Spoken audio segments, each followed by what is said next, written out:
Everybody, thanks for joining us today, and excited to share some things with you, go through some training about solar, and we're going to go over a few different things, but I'm grateful for the opportunity you guys have given me to share this with you. I know your guys' time is valuable and precious, and I appreciate that.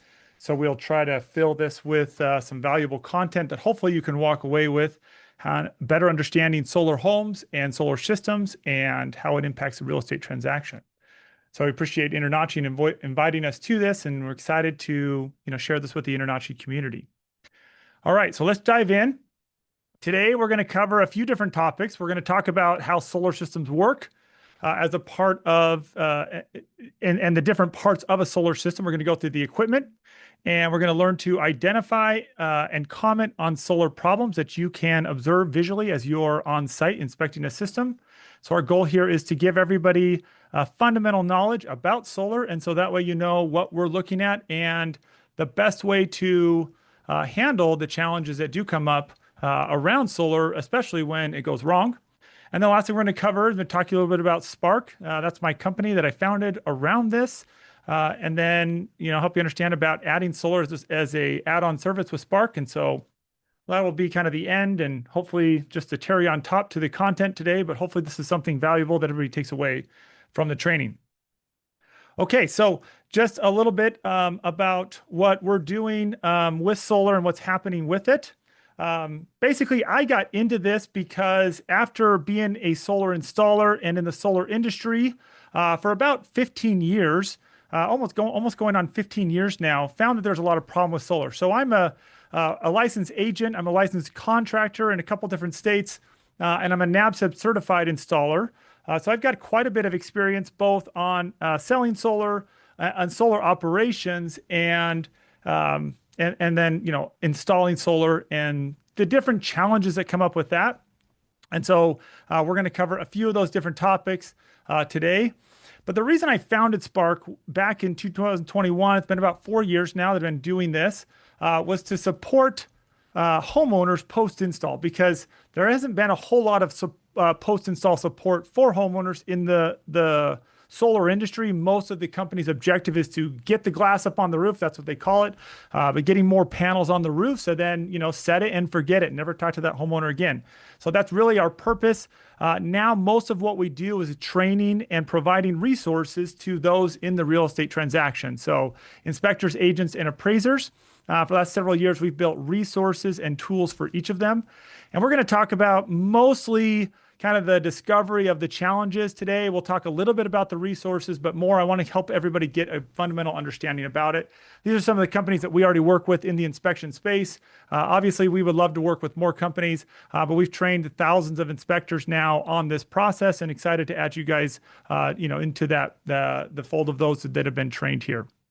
Now, what our objective for this, and this is really why I got into solar, was to create a bridge between these two industries. The solar and the real estate industry has got a significant problem in that no one has left my side of the industry with solar and bridge the gap between these two. And this has actually caused a significant problem in real estate transactions. And for inspectors, that shows up in the form of not really knowing what we're looking at. And so we're disclaiming it most of the time for inspectors. But there's a myriad of problems. And so our objective with Sprk has been, and really the goal here today is to help create and provide some applied knowledge for you guys. So this training is very much directed toward you as inspectors. But we have other trainings that we provide, and even we provide them to inspectors to give to agents, for example, about how does solar impact the real estate transaction and them as a professional.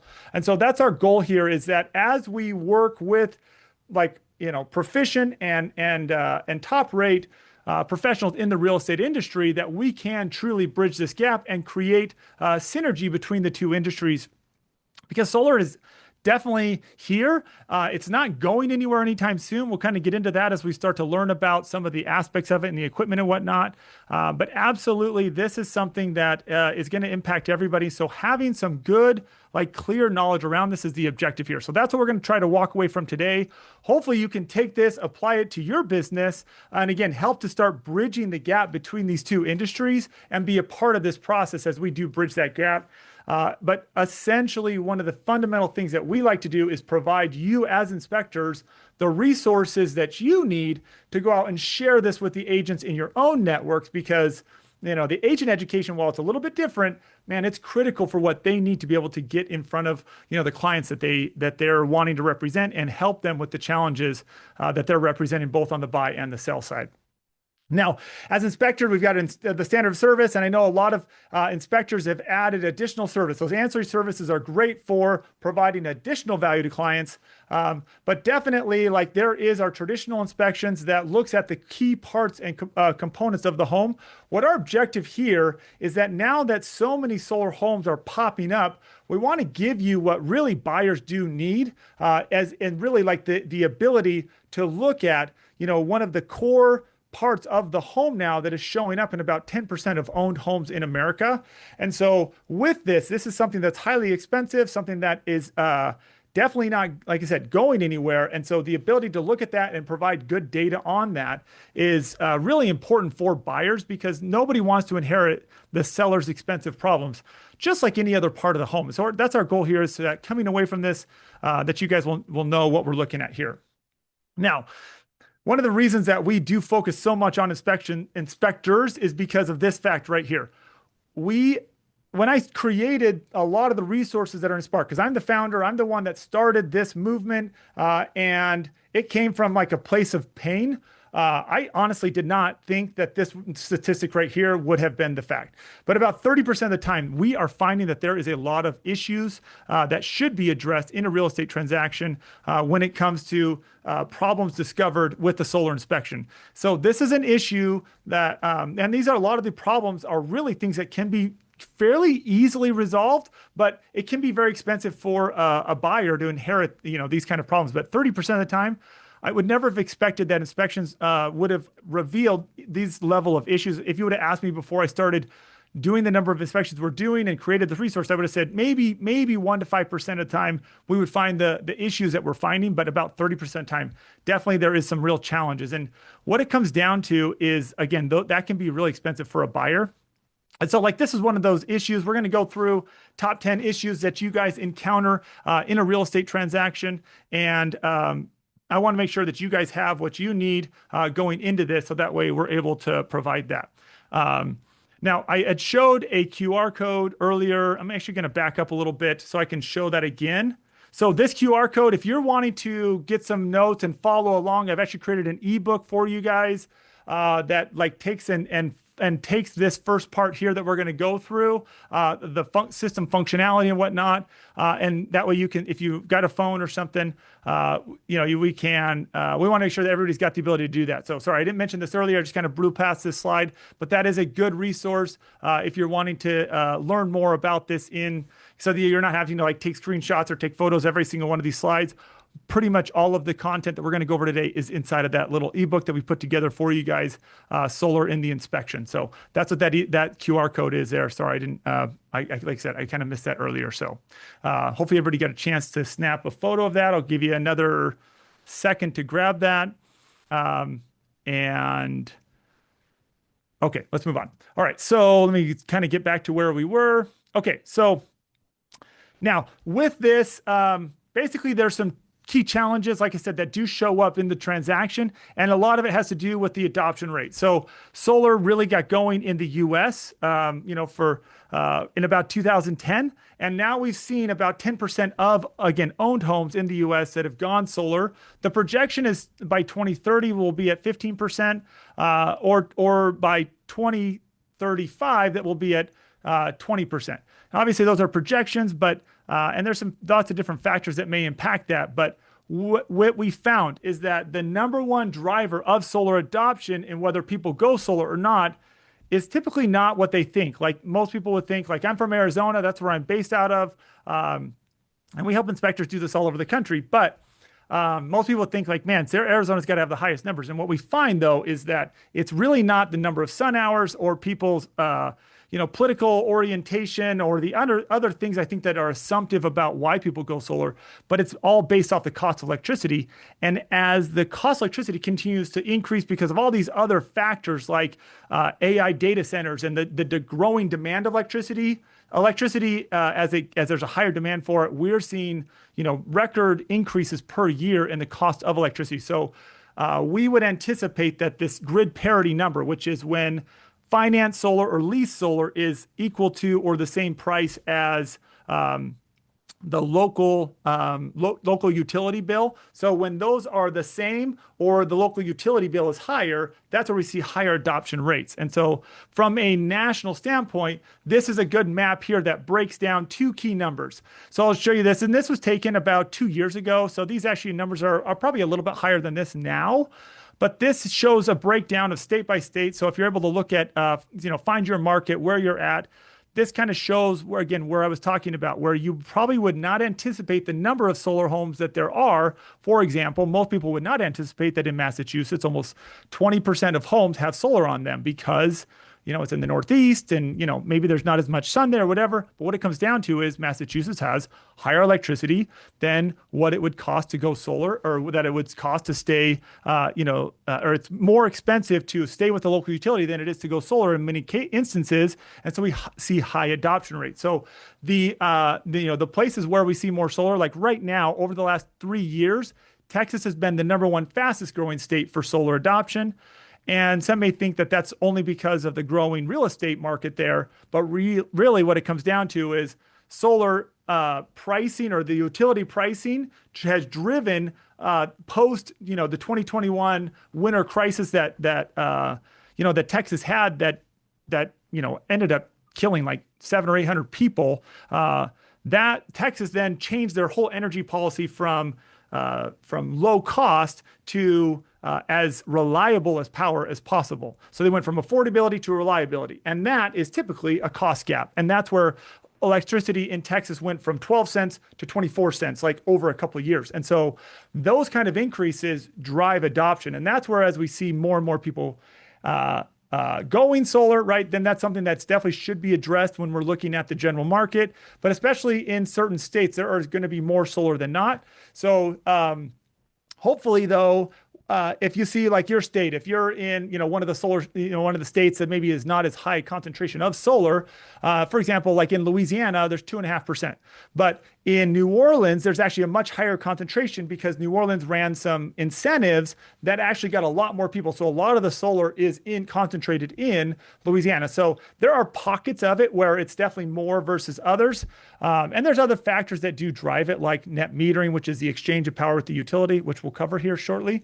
But I just want to kind of give some reference and some context about why people are going solar and what that looks like. And so I think AJ had mentioned this, but if you guys have questions, feel free to drop them in the comments. I've invited AJ to chime in with those as those come up. Usually there's questions and comments around that. So if you guys do have questions, I'm happy to answer those as we're going through this. Okay, so that's really what's happening in the U.S. market right now with solar.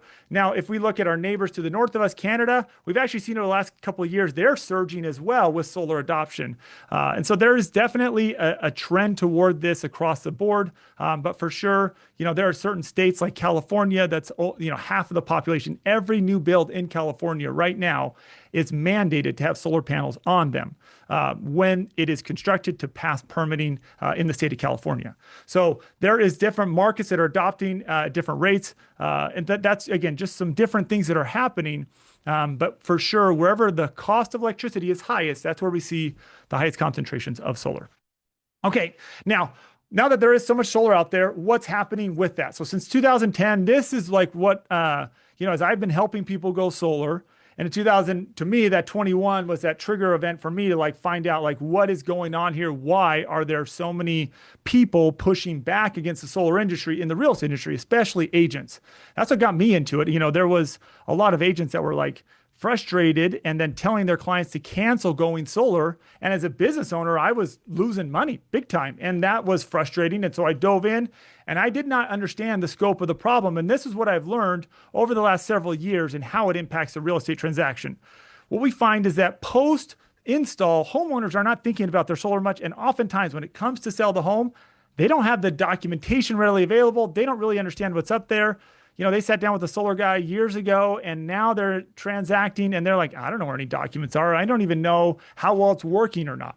And so that translates over to the listing agent. If they can't provide them that, it's very difficult for that listing agent to then, understand what to do with it, how to showcase it, how to market it. It's like anyways, and they just basically end up kind of flummoxed as to what to do with it. And then that really starts a cascade of problems because the listing agent is largely the quarterback that really gets things going in whether this can be a successful transaction or not. Now, what happens on the buy side is buyers then come in, they'll look at a home, and if there's loans or leases, whether those disclosed or not, like that creates challenges, what the process. How do we make decisions on this? Who's paying it off? How is it impacting escrow? Anyway, or equity, like there's a lot of that really can flummox people. Obviously, you as inspectors, if you're not trained on it, if you don't have the tools for it, you disclaim it. I mean, bottom line, you don't want to be, trying to inspect something that you don't understand because it opens you up to some liability and that can be problematic. Appraisers are very similar. If they don't have the data that they need, then they won't be able to add in the solar into the appraisal accurately. And they definitely, like to cover themselves and not overextend and try to guess on something. So with good data, they'll add it in. If they don't, then they won't. And so at the end of the day, in this ecosystem, that buyer ends up suffering because nobody's really like giving them the resources they need to understand this asset that's on the home that's saving them or it could be hundreds of dollars a month, or that's worth 30, 40, 50, even $100,000. Like we see some quite large, quite valuable systems out there. And this is not every time, but this is the vast majority of the real estate industry and how they're treating it. And so our goal here is to provide resources around this that solve this. So today we're going to be talking about you guys and inspectors and giving you, again, that applied knowledge so you know what you're looking at. All right. So the way that this shows up, again, these problems are kind of like on the agent side, because that ends up flowing into how it impacts you guys. When it's not showcased in the listing, buyers end up making lower offers, sellers end up suffering. When documentation's not there, it ends up causing renegotiations. And that's pretty frustrating because, if you're any, or the next one, like undisclosed loans or leases, if you're an agent and you lose $10,000 because of this, it is very frustrating. But if it's not inspected, again, the buyer can assume some expensive problems or issues, especially if the information's not provided or gathered and provided, that could make those very inexpensive. Because a lot of solar problems that could be expensive, actually, when the inspection is performed, can actually become inexpensive now because of a clear understanding of how the warranties work and the documentation to be able to provide servicing to those kind of challenges. So what a lot of this comes down to is instead of just looking at this only from an equipment standpoint, because we're going to get into that, but I just wanted to kind of frame the importance of why some of this matters. And this is, again, one of those things that really impacts whether how things are transferred. And this is on the agent side where things get really sticky, is the transfer of solar contracts and solar ownership. Now, every solar system's got 1 to 4 contracts that are tied to it, that ties the homeowner, the homeowner to the home and the solar. So there's this binding force that keeps these people together. And so when those aren't transferred correctly, that's when things go awry. And this is what lands people in court over this. This is what causes problems in renegotiations. I mean, all sorts of issues. So let me just briefly describe what we're looking at here. There are these 4 different contracts types. There's financing contracts. These are your leases, your loans, and your PPAs. PPA stands for Power Purchase Agreement. And leases and loans and PPAs, those are really what determine whether it's owned outright, whether it's the method of ownership. But those are really important, and it's these things that determine whether there's a lien against it or not, which then can impact whether it's equitable. In other words, whether it would add equity or not. So it's really important to understand those. Next up is the installation contracts. Okay, the installation contracts are the solar installer or the battery installer that put the equipment on the home, those have either the workmanship warranty in them and a description of the equipment and when it was installed. But that workmanship warranty, it usually translates into leak warranty, because if there's leaks, is that going to be covered by the installer or not? Is that installer in business or not? Because there's a growing trend that unfortunately many of my colleagues in the solar industry have thrown the towel in and now they're out of business. And those warranties, those are no longer available, but many are still in business. So like, are they in business or not? Are those warranties present or not? Most of those on average are between 5 and 10 years on those leak warranties from the point of installation. But they are separate from the equipment warranties. So panel warranties, inverter warranties, battery warranties, those are all separate. And what's neat about solar, like there are some of the HVAC manufacturers that when the home sells, that warranty does not transfer no matter what from buyer or from seller to buyer. In solar, they do transfer that warranty with the equipment because it's tied to the equipment, not the owner of the home. And so this is one of those areas where it's really nice to know, hey, you know what? This has got end phase. These are microinverters. This system is only 10 years old. It's only, marginally working. Hey, these are still under warranty. We can get those replaced. Understanding those kind of pieces of information are really helpful because as a unbiased third party looking at the home and looking at the system, then, you've got really a key piece of information that can either, save that buyer a lot of money, or they could end up, costing them quite a bit if they want to salvage it, or some people might even try to take it off. And so, I'll hopefully explain why that's not a good idea either. But we want to, just be clear about this, that these two are separate. And even if, solar company ABC goes out of business, solar company XYZ can still service the warranty. And even some of those warranties cover labor costs. Now, it doesn't always cover all labor costs or every company's service fee or dispatch fee out to the home, but they oftentimes do reimburse at least some of them.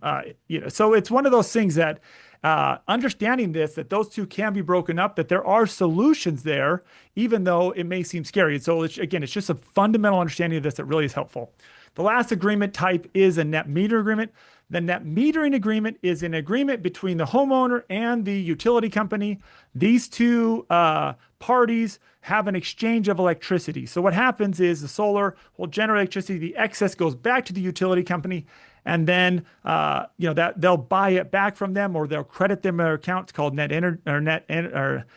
billing or net metering. There's two different forms of it, but essentially for the intents and purposes for this training, we're just going to call it net metering. And in that exchange, that's the storage medium for the solar, because solar works during the day, not at night. But that medium of exchange with the local utility is the credit exchange, and that is what does help people to store. So they don't have to have batteries on site. The utility net meter agreement serves as that battery, if you will, because the excess is going out of their home, going back to the utility. They're crediting their account, so that way later, when they do need power from them, like at night, they can use those credits they built up. So that's just a little bit about those agreements and how that works. And again, I know that's kind of high level. When we get into the agent training, when I'm training agents, or when we give that to the Sprk certified inspectors, that is one of those pieces that really is a critical part of that education, because it is this screen right here that fouls up agents all over the place and why generally they don't like solar. So, these are the ownership methods. There's 4 of them. The first is owned solar with solar that is owned outright by the homeowner. Okay. And again, what we're talking about here is what impacts the system repairs and system equity. Okay. So does it impact the equity? If the owned solar, the way that it's defined is that the system is owned outright by the homeowner or the solar installer, if they're still in business and that they're still under warranty, they are responsible for any repairs needed to the system or repairs or damage caused by the system to the home under that initial workmanship warranty. Okay, so that's in the owned solar method.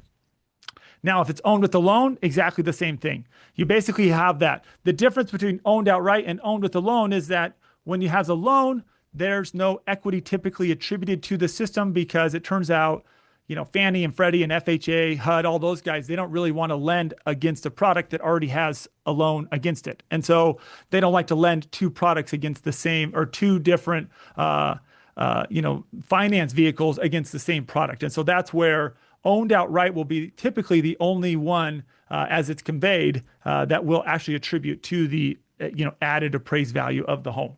But when it comes to system repair responsibility, whether it's owned or has a loan on it, either way, it's a responsibility of the homeowner or their installer if they're still around and if it's still under warranty. Now, the third method, lease solar or solar PPA, this is when someone else owns the solar. So this system, the solar system, is no longer owned by the solar or by the homeowner. Okay, that solar is installed by a third party, the lease company or the PPA company. They put that solar on the roof. Now, the energy that this system produces is then benefiting the homeowner, and that benefit is like what they're getting from it. And so because of that, they own the equipment. They're responsible for the repairs. Okay, so for those repairs, that's a critical thing. The reason we understand this is at the very end, we're going to go over maintenance and differentiate between maintenance and repairs, because a lot of solar is sold with the idea that leased or PPA systems, you don't have to do any maintenance on your systems. And so I want to differentiate between maintenance and repairs, which we will get to toward a little bit later in the presentation. But that's those are the two different the two different styles, is owned outright or owned by the homeowner or third party owned. Okay. Now these first three methods, those all are directly benefiting the occupant of that property. The power is flowing into the home and they're getting the benefit. There is a fourth method, and that is when the utility or a third party utility owns the solar on someone's home. Now, this is not super common. This is a little more rare, but there are companies or like utilities that will install the system, and the solar will bypass the home's electrical, backfeed into the utility, and provide utility power that home is probably just buying, but they're then getting usually some kind of a discount. In those scenarios, the utility company is responsible for the equipment, the repairs on the equipment, and any damage caused to the home in that. So these are the four methods of ownership, and really, like, again, for equipment purposes, for inspection purposes, how those are impacted. Now, again, for agents and that kind of and other audiences, these, and I tried to lace a little bit into that, how it's relevant to them, but those are the four primary methods of ownership when we're looking at this. Okay, so that's that. So that's kind of the dry, boring bullet point stuff. Let's get into how it works, and let's look at the equipment, and let's look at how it goes wrong. So thanks for bearing with me as we go through real wordy stuff. Okay. Next up, let's talk about the actual panels themselves, the technology. When we're talking about solar for the rest of this conversation, we're going to be talking about photovoltaic electricity or photovoltaic solar panels that are generating electricity, or, power. Photovoltaic, voltaic is power, photo is light. So power that's generated from light. So these are solar panels that generate electricity from sunlight, rather than, not to be confused with thermal solar, which would be solar that impacts, cooling or heating or water, maybe pools, water heaters. There's different types of thermal solar out there, but that's only radiant energy that's heating that. This is all about electricity-driven solar panels, okay? So that's what we're talking about for this conversation. Now, how it works. So let's talk about the flow of kind of energy and how it's generated and how it flows through the home, because I think this is important. People will ask you questions about this if you are going to be inspecting these. Okay. The way that solar works is you have sunlight, and in that light, when we go down to like the most basic level, there are protons in the light. Those protons, they strike the solar panel, and in that panel, you've got these silicon wafers, and these have free electrons. So we're talking about at the most minute scale here, that those electrons, when the protons hit them, that creates movement. That movement creates energy. Okay. So this electricity that's coming off of the roof, it's generated in DC power. So light striking the solar panels, they're collectors, if you will. Think of them more like a window than anything. If you think about a solar panel as a window, it starts to, I think, click better.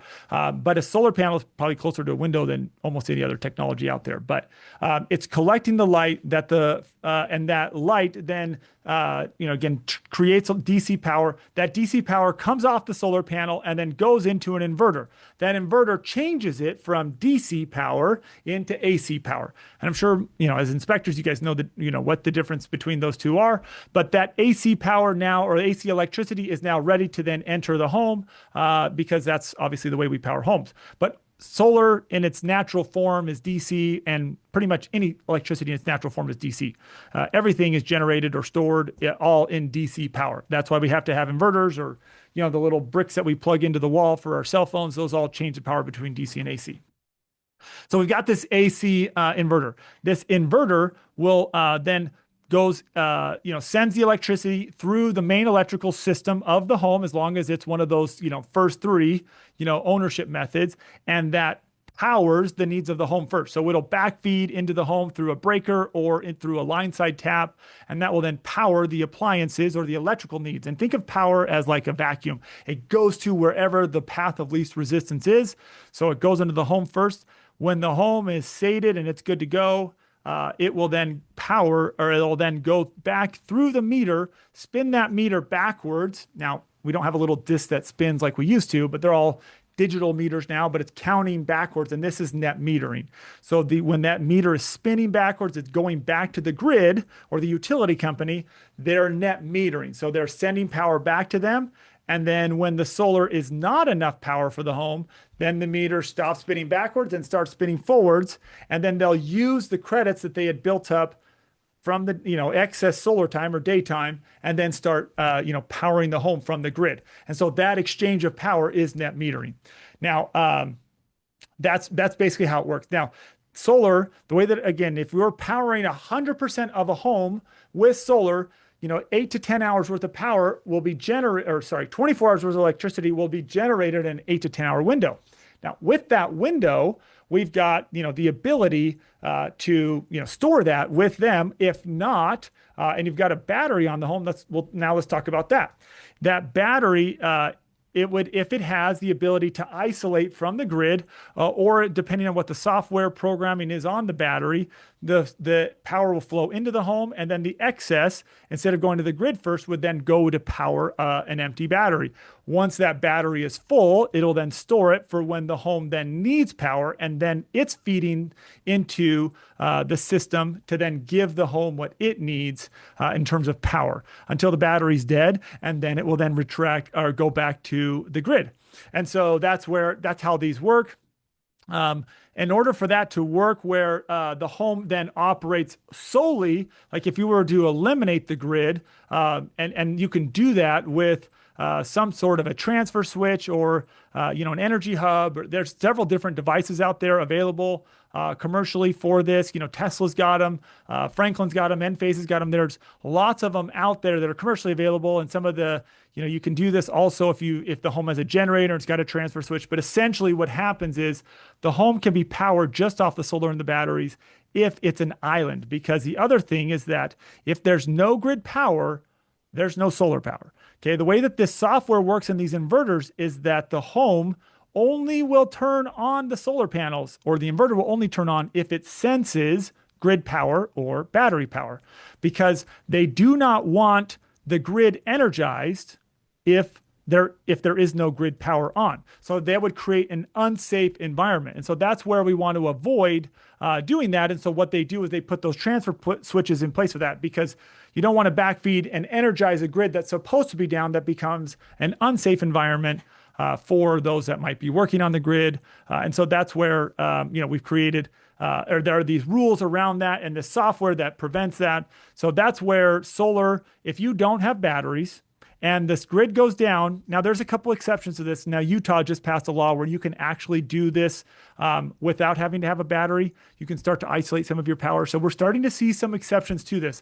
But by and large, across the board, the rule has always been, because that's like a brand new thing in one state, like very isolated. But almost always no grid power and no batteries, no solar power. So that's just one of those things that's important to understand. So anyway, that is how energy flows from the solar into the home through the grid. Now, if it is a utility-owned solar, it bypasses the main panel and then goes back directly to the grid. Hey, AJ, Corey, got a question? yeah, we got a couple questions. Perfect. One going back to the agreement. Are roofs uncovered in that? Roof leaks, I'm sorry. Yeah, that's really that workmanship warranty is largely going to be impacted by um, roof leaks. That's really where the main point is, or the main exercise of that warranty, that workmanship warranty is for roof leaks. Okay. And was is this information relevant in Canada? Yep, yep. I was just in Toronto this weekend giving this exact same training. Okay.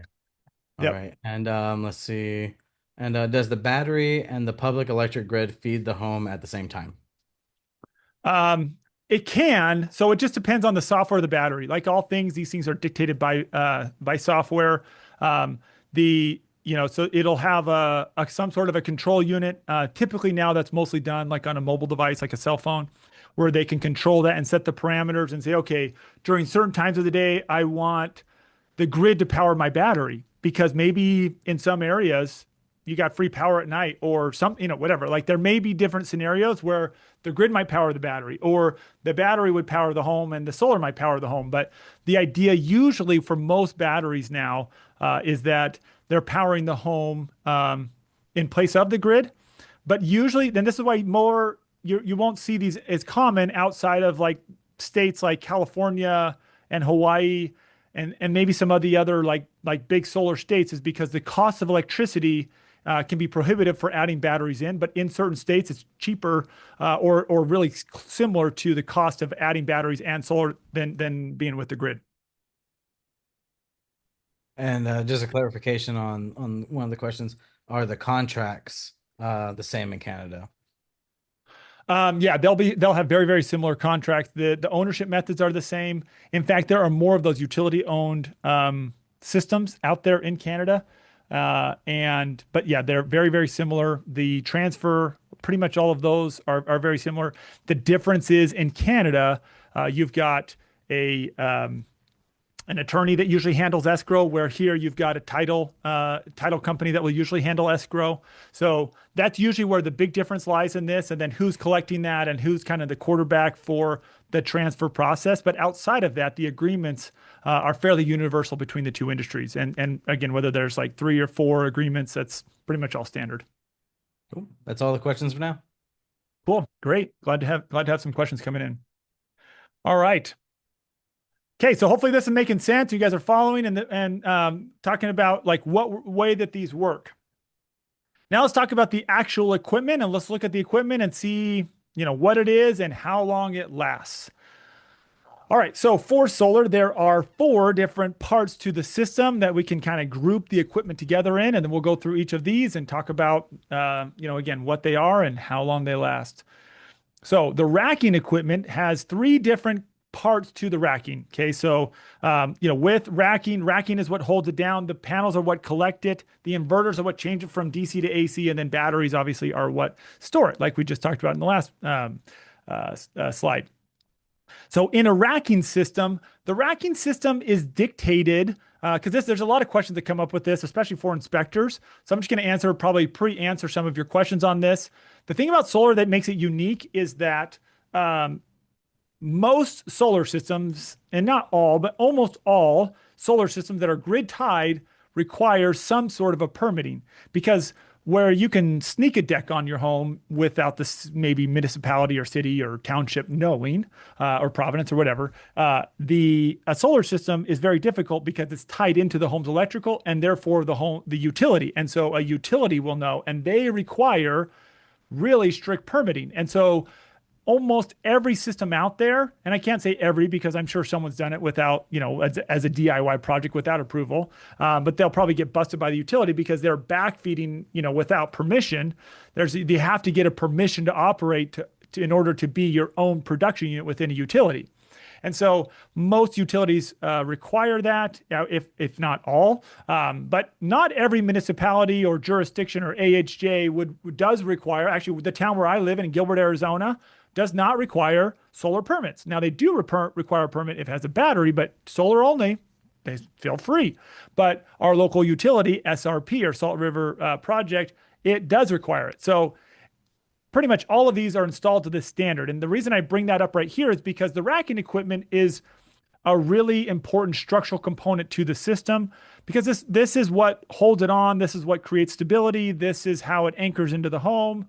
And this is done based off of engineering specs. And so this is not something that's just like thrown together or guessed. And certainly the closer to today that it was installed, the more control there was around it. But even early on, in when solar was really getting going in the U.S. in 2010, there was still requirements for permitting on these. And so these are all engineered. They're all based on engineering specs.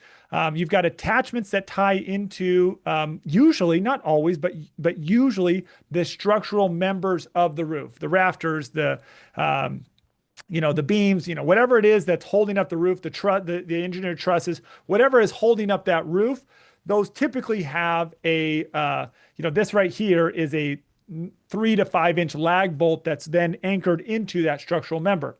And the reason that it gets important, we'll talk about that, when we get into the problems that show up, is when they miss that, then it can create opportunities for leaks. And then also it diminishes the structural strength of the system.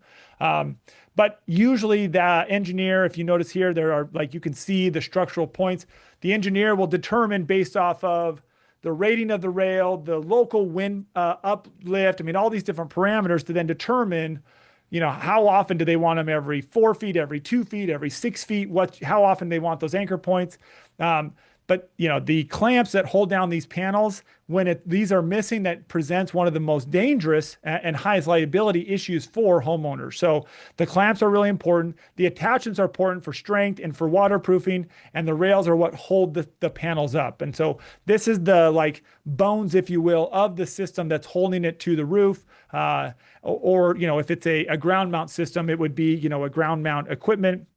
But that again is usually an engineered product. I've never installed a solar system that didn't have that, but almost all solar systems are built to that a very specific specification. Now, depending on where you're at, there are different types of roof penetrations. If you've got tile roofs, all of these are legal. This one's a good example of, I would call that out. That should have been sealed right there. But whether it's a tile hook or a tile replacement or a tile pass-through, all are legal, all are fine as long as they're done correctly. But I like to show that one because it's not. That should have been sealed there. But basically, if it's an asphalt shingle roof, there's either a flashed or a non-flashed. These new non-flashed ones are showing up. But a lot of times what happens on these is they might pre-drill for that rafter, and you might find problems on the roof if they've missed those rafters and then, not done a flashing on there. So that's, again, some ways that can go wrong. And I'll show some examples of that. But this is a metal roof. A lot of times these are not tied into the structural member, but they'll be tied into the actual roofing material. But more anchor points. So it's not just a single anchor point. They'll have more anchor points. And then there's, your flat roofs. And oftentimes those are not penetrating. They will be, adhesive, whether it's an EPDM roof or, there's a few different methods for that. So it's not to say there's one method here. There are many different. There are even, and I'm sure many of you have seen if you're inspecting commercial, where you've got ballasted systems where there are concrete blocks. So I don't have that one method on here. I've got most of the primary methods that we see for the roof attachments, but those ballasted systems being held down by concrete blocks, the objective is to not create penetration points. But again, typically are far more often found in commercial application rather than residential. So this is more of a discussion about residential, small commercial. This is relevant for that as well. But if we're talking large, industrial scale or utility scale solar, then, that's kind of outside of the parameter of what we're talking about in this discussion. Okay, so that's the racking equipment that holds the panels down. The panels themselves, again, think of this as your light collectors. These are your windows, if you will. And actually, again, these are closer to a window in technology than a lot of times people compare it to a laptop or a cell phone, and they're like, oh, these things are changing all the time. They're getting better all the time. And the reality is they're really not. There hasn't been a whole ton of changes to solar panels. Now, there's been other changes made to the tech, but these are pretty simple pieces of tech. It's essentially glass that covers silicon wafers, and you've got aluminum that encapsulates it. And then you got a couple of MC4 cables, or these are standard connection points out of the back of the panels that every single solar panel out there has. That's all there are to these panels. And this is really the weak point in the panel. but you can always tell the glass if it's broken or not because it's tempered, and tempered glass always spider webs. It always, completely shatters when it does break. And so it's very obvious when it does break. So anyways, it's very, very simple in terms of technology. A lot of times people ask, what's better, one panel manufacturer versus another? The reality is most panels, it's almost impossible to just distinguish one manufacturer to the next a year after it gets installed. But they're very, very built very similar. And anyways, the technology has been pretty simple. In fact, this shows kind of some of the panel's advancements over the years. The key advancement they figured out is just how to make them better in terms of getting more silicon per square foot on a panel. And so in 1981, when they first commercially hit the market, this was, what they look like. They were round silicon wafers, and then, come, early 2000s and then into 2010, that's again where you'll see a lot more of these systems really start showing up is in 2010. This is what they look like, 250 watts. So this is about 100 watts. And again, this is just directly rated to the number of, or the amount of, possible energy generation for this panel. So this 250 watt panel is similar to this one, but just built a little better. This used to be a round ingot. Now they're using a square ingot for, the way they slice their silicon, and then have now placed it on the panel. The 400 watt panel from about 2010 to 2020 in that neighborhood went from about 250 watts to about 310, 320. And then all of a sudden we saw all the panels like jump up to 400 watts because if you notice the width difference between this panel and this panel, they just started making them bigger. That's really what it came down to was the footprint of the panel they started making bigger. Today we're seeing panels that are 410 to 420. Like they've kind of like, there's only a certain point that installers can handle these, and that's kind of the max size. So there could be some other, advancements coming down later down the years, but from what we've seen, these solar panels have not changed much over time. And what's interesting is they haven't degraded much either. So let me tell you a little bit about the actual like specs on these. Now the life on these, and this may shock some of you, but they're much longer than what we see, and I'll show you some evidence to that. But rather than a 15 or 20 or 25-year life that a lot of them are estimated for, we are finding that panels are lasting far longer than that, and most of the estimations are these will last 50 years, maybe longer in many instances. And the reason for that is the way that these are manufactured and warranted is they'll have a warranty on them that says they cannot reduce in the productive output per year any more than 0.5%. In English, that means it cannot reduce any more than 0.5% like of energy output per year for 25 years. So after 25 years, they can't be producing any less than like 85%, of the expected energy output. What we're finding though, the reality is we're looking at panels and systems that are, 20, 25 years, 30 years. These panels are doing way better than that. In fact, we frequently inspect systems that are 20 years old and that have zero degradation. They're still producing 100% of what they produced on day one.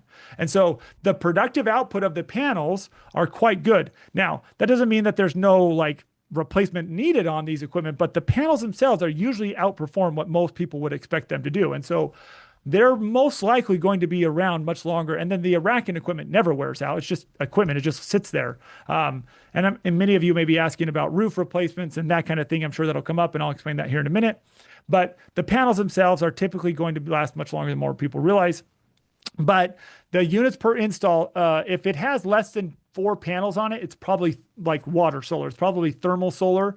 So 4 to 100 panels is pretty standard for residential. I think the average right now is like 21 or 22 panels per roof. That's going to be your standard size. That's like a 8 or 9 kilowatt solar system.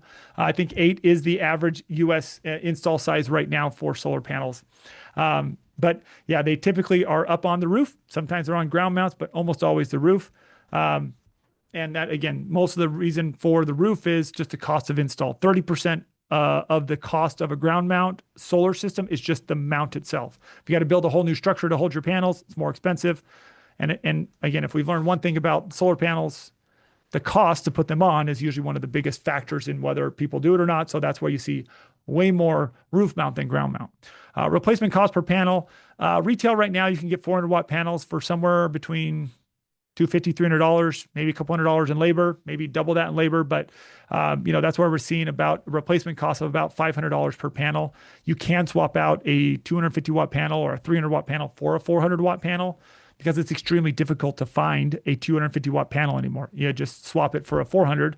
And, if it's in the center of the array, usually it's just moved to the outside. So it's one of those things. These are very modular, and it takes 10, 15 minutes to swap a panel. It doesn't take a whole lot. It's, an impact driver, releasing the four, panel clips. And then, you lift the panel, you unplug the two MC connectors, you put the other ones in, you secure the wires, you re-secure them. It's a pretty simple process if that's the only thing that you're doing. So that's a little bit about swapping them out. Okay. So that's the panels themselves. And we're going to talk about the whole system in terms of like longevity and stuff here in a minute. But let's talk next about the next critical component, which are inverters.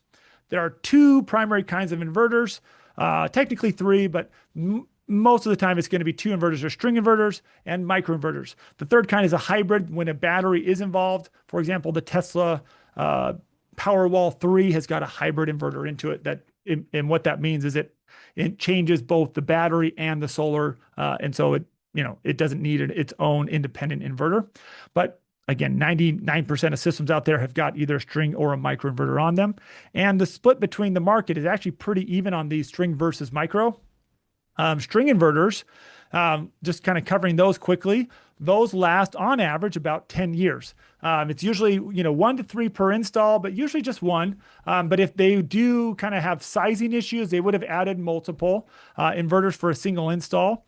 They're usually located on the side of the garage, or side of the home, or in a garage or utility room. The thing that kills these and why they only last for about 10 years is because of heat. Heat is what kills most electronics. It's electronics don't love heat, but they oftentimes sit in the heat and they oftentimes generate heat. And so that's one of the biggest things that kills these. And so as a single failure point for the whole system, these definitely should be replaced. And this is the number one failure point for solar. When inverters go down, the way to think about inverters is like tires.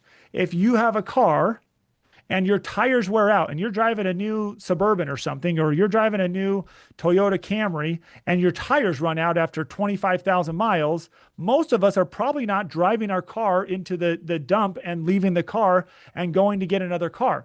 We just drive down to the local tire store and we swap the tires. Tires and inverters are similar in this analogy. The inverters, when they wear out, it's just a matter of swapping those out. And so you've got a system that, and this is where I want to explain the difference between hard costs and soft costs. When we look at the cost to install a solar system, you've got these two categories of cost. Hard costs are your actual equipment to get the solar on the roof. These components we're talking about, and then another part called BOS, or balance of system, that makes up your hard cost of your equipment.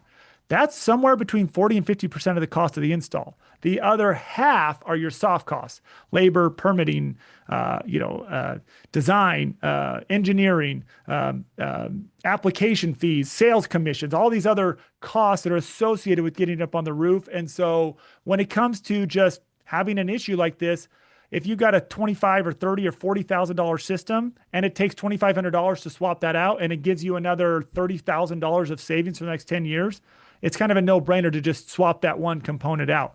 But a lot of times, again, if it fails when it's under warranty, like if this Solar Edge right here were to fail at year 3, it's under warranty for 10 years.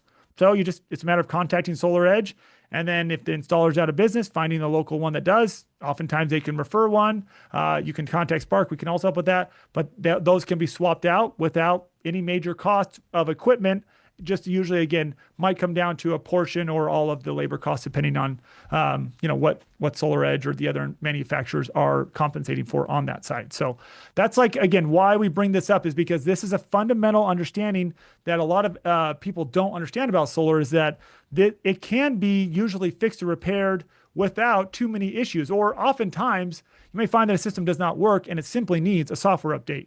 And it hasn't had a software update because somebody changed their Wi-Fi 2 years ago. And since then, there was an update that had some glitch and now it's not producing power and just needs an update. And that's just installer visit out to this house to get it reconnected, get it updated, and now it's off and running. So just, again, a little bit about these unit cost, $1,500 to $5,000 per unit. That would obviously depend on what the rating is. You know, if it's a 2,000 watt inverter versus a 11,000 watt inverter, that's obviously going to increase your cost. So that's a little bit about those string inverters.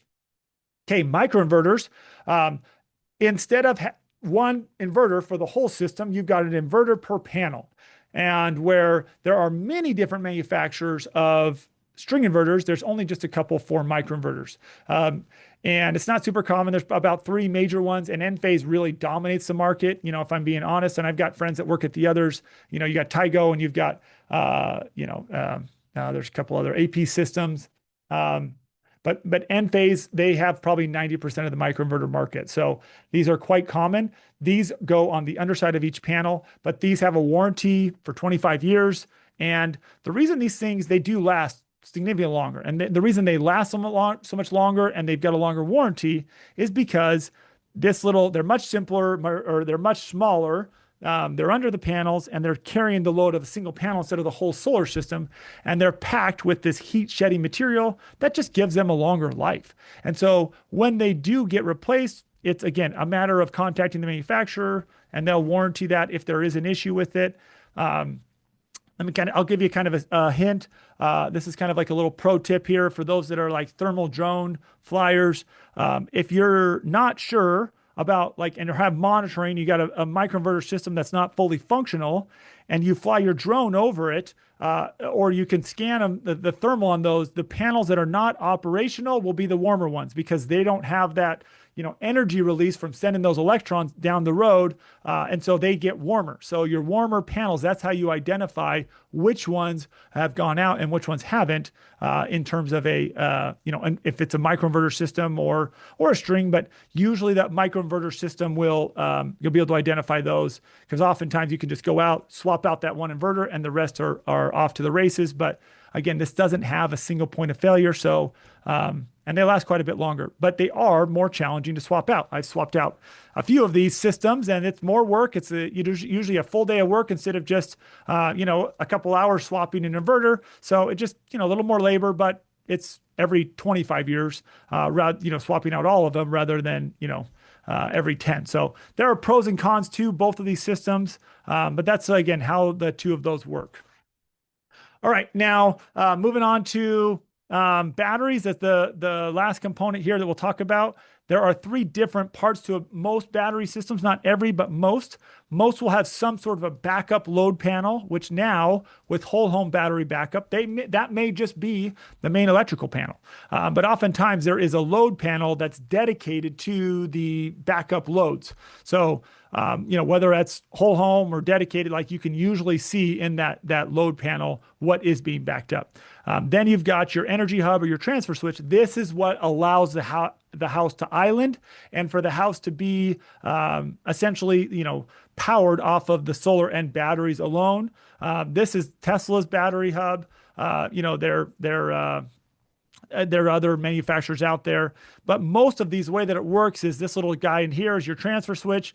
This is the utility lines that come in here. So from the meter, this acts as the transfer switch over here. This is where you've got the loads for the, your electrical panel. You can actually have four different, your loads for your electrical panel come in here and tie in here. And you can see there's a lot of tie-in points, but you can tie in 5 different power sources into these. You can do solar, batteries, a generator. You can also do obviously the grid, and then a 2-way backfeed EV. So for example, like the Ford Lightning, that will, you can power your truck with your house and your truck can power your car or your truck can power your house. Now that is possible when you have, a transfer switch or a load center like this that can handle that backfeed. So that's how that actually works in those emergency situations. So anyways, that's probably, again, not super common out there, but it's good to know, again, just a little bit of information about this because again, we're definitely starting to see these pop up more. And if it's in a non-heavy solar market, it'll be on obviously your more high end or perhaps prepper more, minded individuals. But if it is in a more of a solar centric market, we'll see them there. So batteries, that's obviously the last component, are the actual batteries. Most batteries now commercially available are lithium based batteries. And so, these are the Tesla. And again, there's Franklin, there's Enphase, there's, LG's got batteries. There's a few different manufacturers out there that are your mass manufacturers of batteries. But that's going to be your major components in terms of your battery storage system. Now, lithium-based batteries, they usually will get about 4,000-ish cycles out of a lithium-based battery. And that's just because it's a chemical process, and that chemical process starts to break down the battery itself. So they usually last 10 to 12 to 15 years. Most manufacturers warranty you within that time period to where they really start degrading. Most batteries installs have got 1 to 5 batteries on them. The most common is definitely just one of these 10 to 13 kilowatt hour batteries. But there are, other manufacturers out there where you can stack the battery. So you might see a 2 kilowatt hour battery up to a, 50 kilowatt hour battery. On my own home, I had, about 40 kilowatts of battery on my own home, trying to see if I could be a fully energy independent home. But energy loads were just too heavy in the Arizona heat with, running the AC, 25 hours a day. So anyways, I'm not bitter about that at all. Anyway, so the amount of power that the batteries, there's 2 ways to rate these batteries. One is based off of the amount of power that it discharges. So if you look at this bottle here, your kilowatt hours is like how much capacity it has. And then the watt hours or the watts of the battery would be the mouth of the battery, how much it can discharge simultaneously. And most of the newer batteries have a larger watt, because that if you don't have enough watts that it can push simultaneously, you don't have enough energy to start up things like an air conditioner. So your heavy load, like air conditioners or other,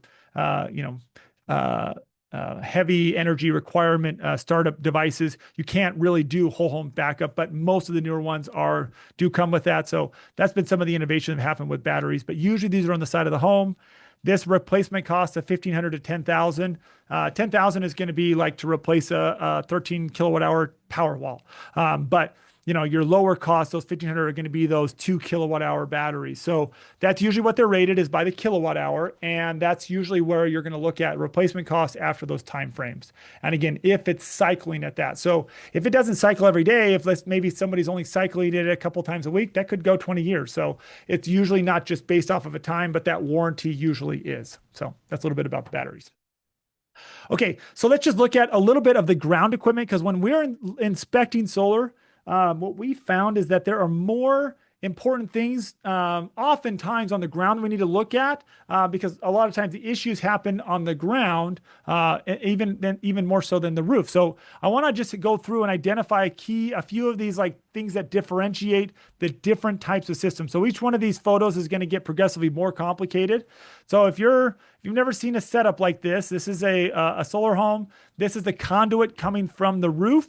This is DC energy coming off the roof. If it had micro inverters on there, this would be coming down in AC.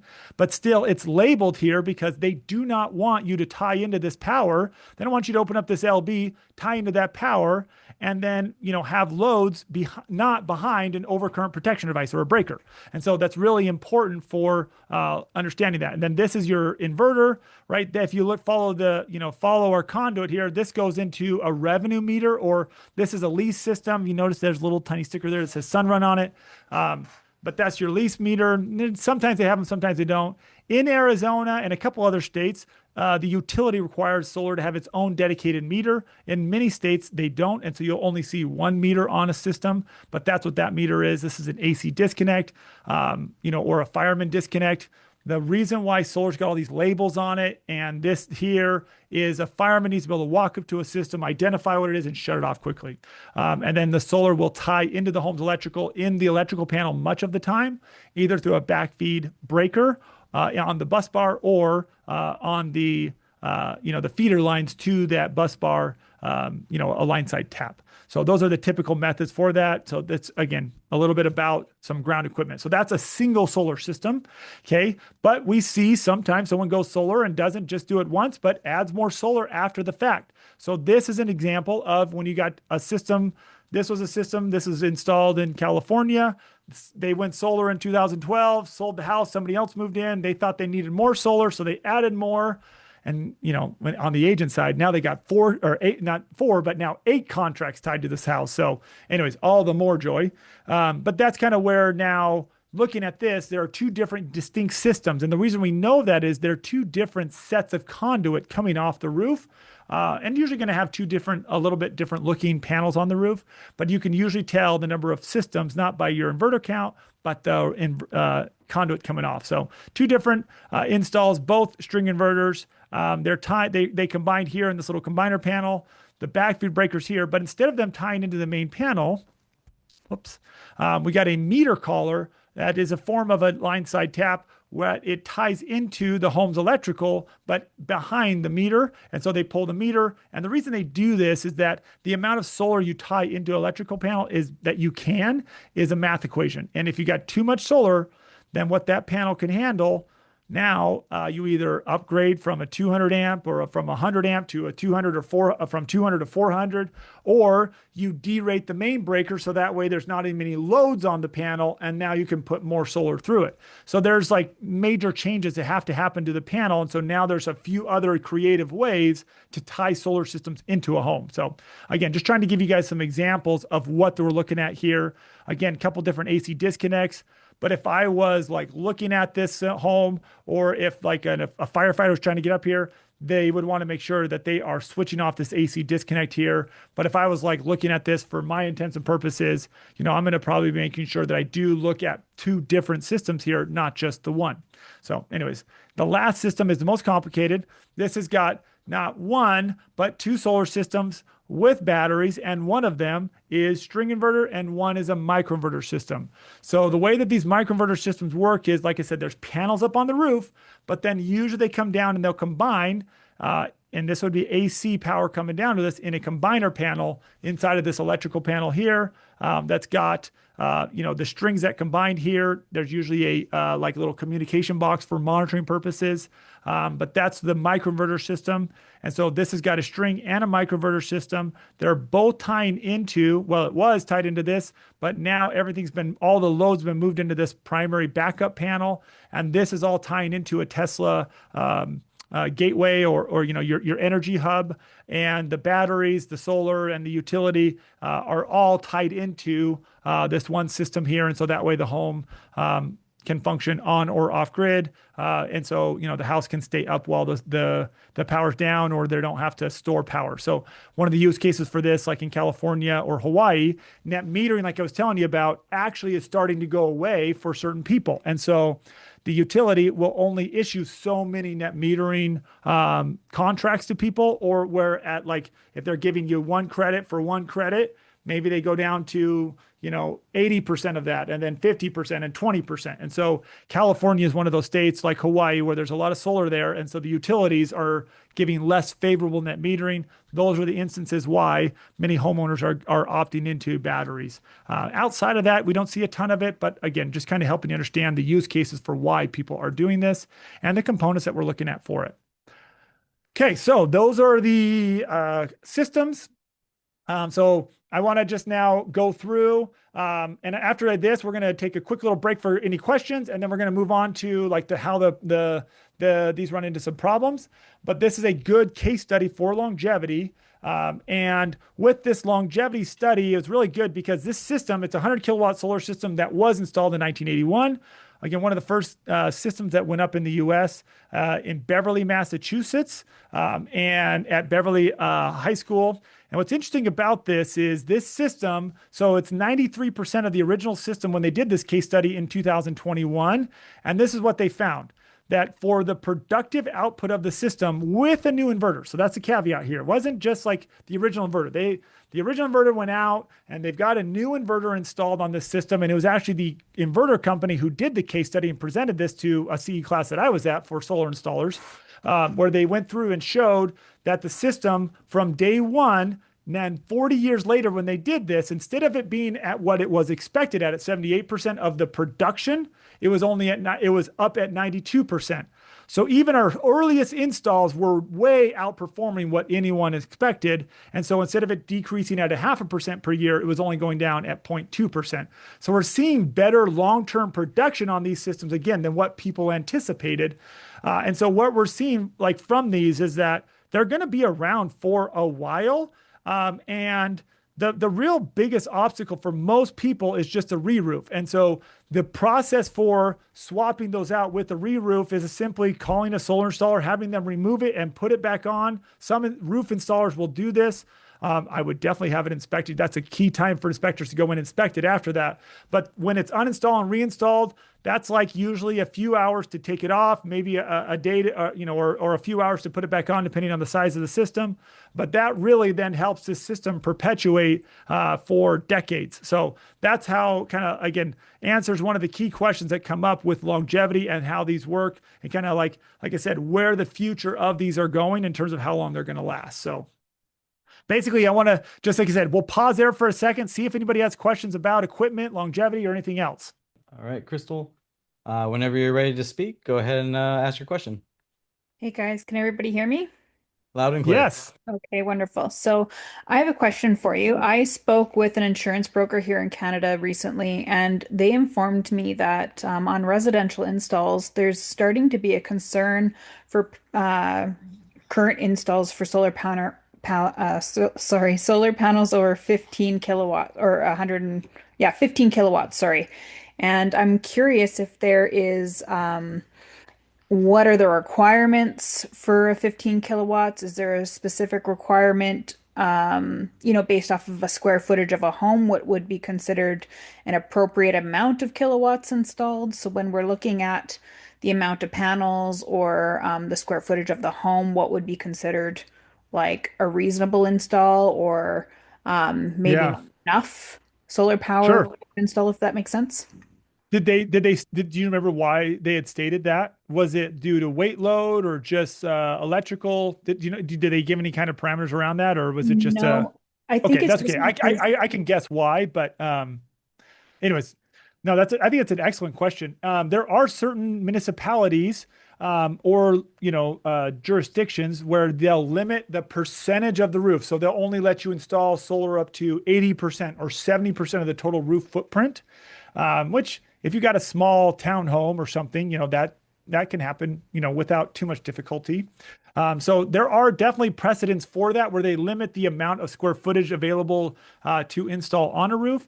But 15 kilowatts, and if we're talking about our average 25, well, not average, but have a 2,500 square foot home, using, 15 to 18,000 kilowatt hours a year, that's going to be, satisfied with a 9 to 10 kilowatt solar system, depending on whether it's on, the south or the east or west, and depending on which, location that it's at. So a 15 kilowatt solar system is quite large. That would be kind of almost double what we would see. Now, I was in Arizona. We were a high user. I had a 17 kilowatt solar system on my home, which is abnormally large. And again, 40 kilowatts of battery. So to exceed 15 kilowatts is probably going to be the exception rather than the rule. But it probably has to do with weight parameters. But even the weight on these, I think insurance really is another industry that needs some help with education on these. But the weight of these is about the equivalent of an additional layer of shingles. So it's about 2.5 pounds per square foot is what the actual weight load is for most roofs. But that could be what they're looking at. But yeah, 15 kilowatt solar system is on the high side. But that is not that uncommon of a restriction. There'll be sometimes restrictions. Most utilities restrict you to 110% of your usage. So if you've got, you're only using 10,000 kilowatt hours, you can't put on more than 11 kilowatt solar system onto your home because they don't want you like net metering too much because they don't really want to pay you out. They'll give you credits for it, but they're not looking for you to make money off of them for giving you retail rates for electricity. So with that being said, are the descriptions of how many kilowatts are they labeled when we walk up to the panels so we can understand if it's more than 15 kilowatts on an install? Um, Not typically. It can be. That's something usually that's calculated. That's something that Spark does help inspectors with when we do inspections with an inspector. So that's part of the software of what we're calculating, with them and for them. But a way to, that's basically when you're trying to figure out system size. I'll just tell you the cheat code for it. You find the wattage of the individual panel. So if you have a 400-watt panel, and then you just take your panel count. And so if you've got 10 400-watt panels, you've got a 4,000-watt system or a 4 kilowatt solar system. Okay, and I've got one more quick question. I hope that's Please, okay. yeah. No, it's Um, great. I love it. You got good questions. in regards to the installation of the solar panels, so they're obviously going to be generating some sort of energy, and energy could be produced in any form, considering heat being one of these distributions. What is the typical heat distribution that's coming off of the panels? Because certain roofing materials like shingles and stuff like that have very specific ratings for heat requirements or acceptance. So, what is our typical solar panels generating in between the roof sheathing or the roofing material and the panel? How hot does it typically get? Oh, that's a really good question. I actually don't know the exact number on it. I don't want to misspeak here. But I can tell you maybe another way to answer this question, but I don't have the exact data on that. It is a good question, but the reason that solar panel does sit up off the roof is solar likes to perform, it performs better when it's cooler. And so, like for example, integrated solar or BIPV, when it's solar is integrated, like the Tesla power roof, solar roof, those perform not as well because they're integrated, about 30% less in their productive output because they're integrated and they're not vented. So, or they're not up off the roof. That venting gives those the chance to cool, but the heat factor under them is probably significantly lower than what's actually being impacted by the rest of the roof. We see the roofing material under solar is usually in much better condition after a decade or two than the rest of the roof because it's absorbing all the radiant light that would be striking the roof otherwise. Okay, thank you very much. Yeah, good questions. Thank you for asking. Thank you, Crystal. All right, we have a couple more questions. We have one from Hussein who asks, can the software tell you the output level of individual panels? Um, the with a microinverter solar system, if you have monitoring, for example, like an Enphase system, and you have monitoring on your phone, that monitoring can certainly facilitate that like module level production. And that's what we're like what Spark does when we help an inspector and do an inspection is we help measure the production output. But for an individual homeowner in their own monitoring, they're able to see that module level production. But outside of that, it's going to be an accumulation. If we're measuring the productive output of the system, we want to see what the total productive output is. And that's going to be, but that's called module level monitoring, and that's very common with microinverters. All right, and then one more question from Justin. He asked, where'd it go? Do the solar panels protect the roof? Yeah, and I mean it depends on how well they were installed. So the racking material certainly can hurt the roof if it wasn't installed correctly. But as long as it was installed to specifications, and that it's like, so I live in Arizona, and in Arizona, if you leave a plastic bucket out in the sun all summer long, and you go to pick up that bucket at the end of the year, that bucket can just crumble under your hand. It's just same thing with a plastic toy, whatever. That sun just eats up the radiant light. But you put that same bucket in the shade all summer long, and you go to pick it up, and it will be flexible and strong and the same, exposed to the same heat levels, maybe a little less, but essentially the same amount of heat, just didn't get that radiant light.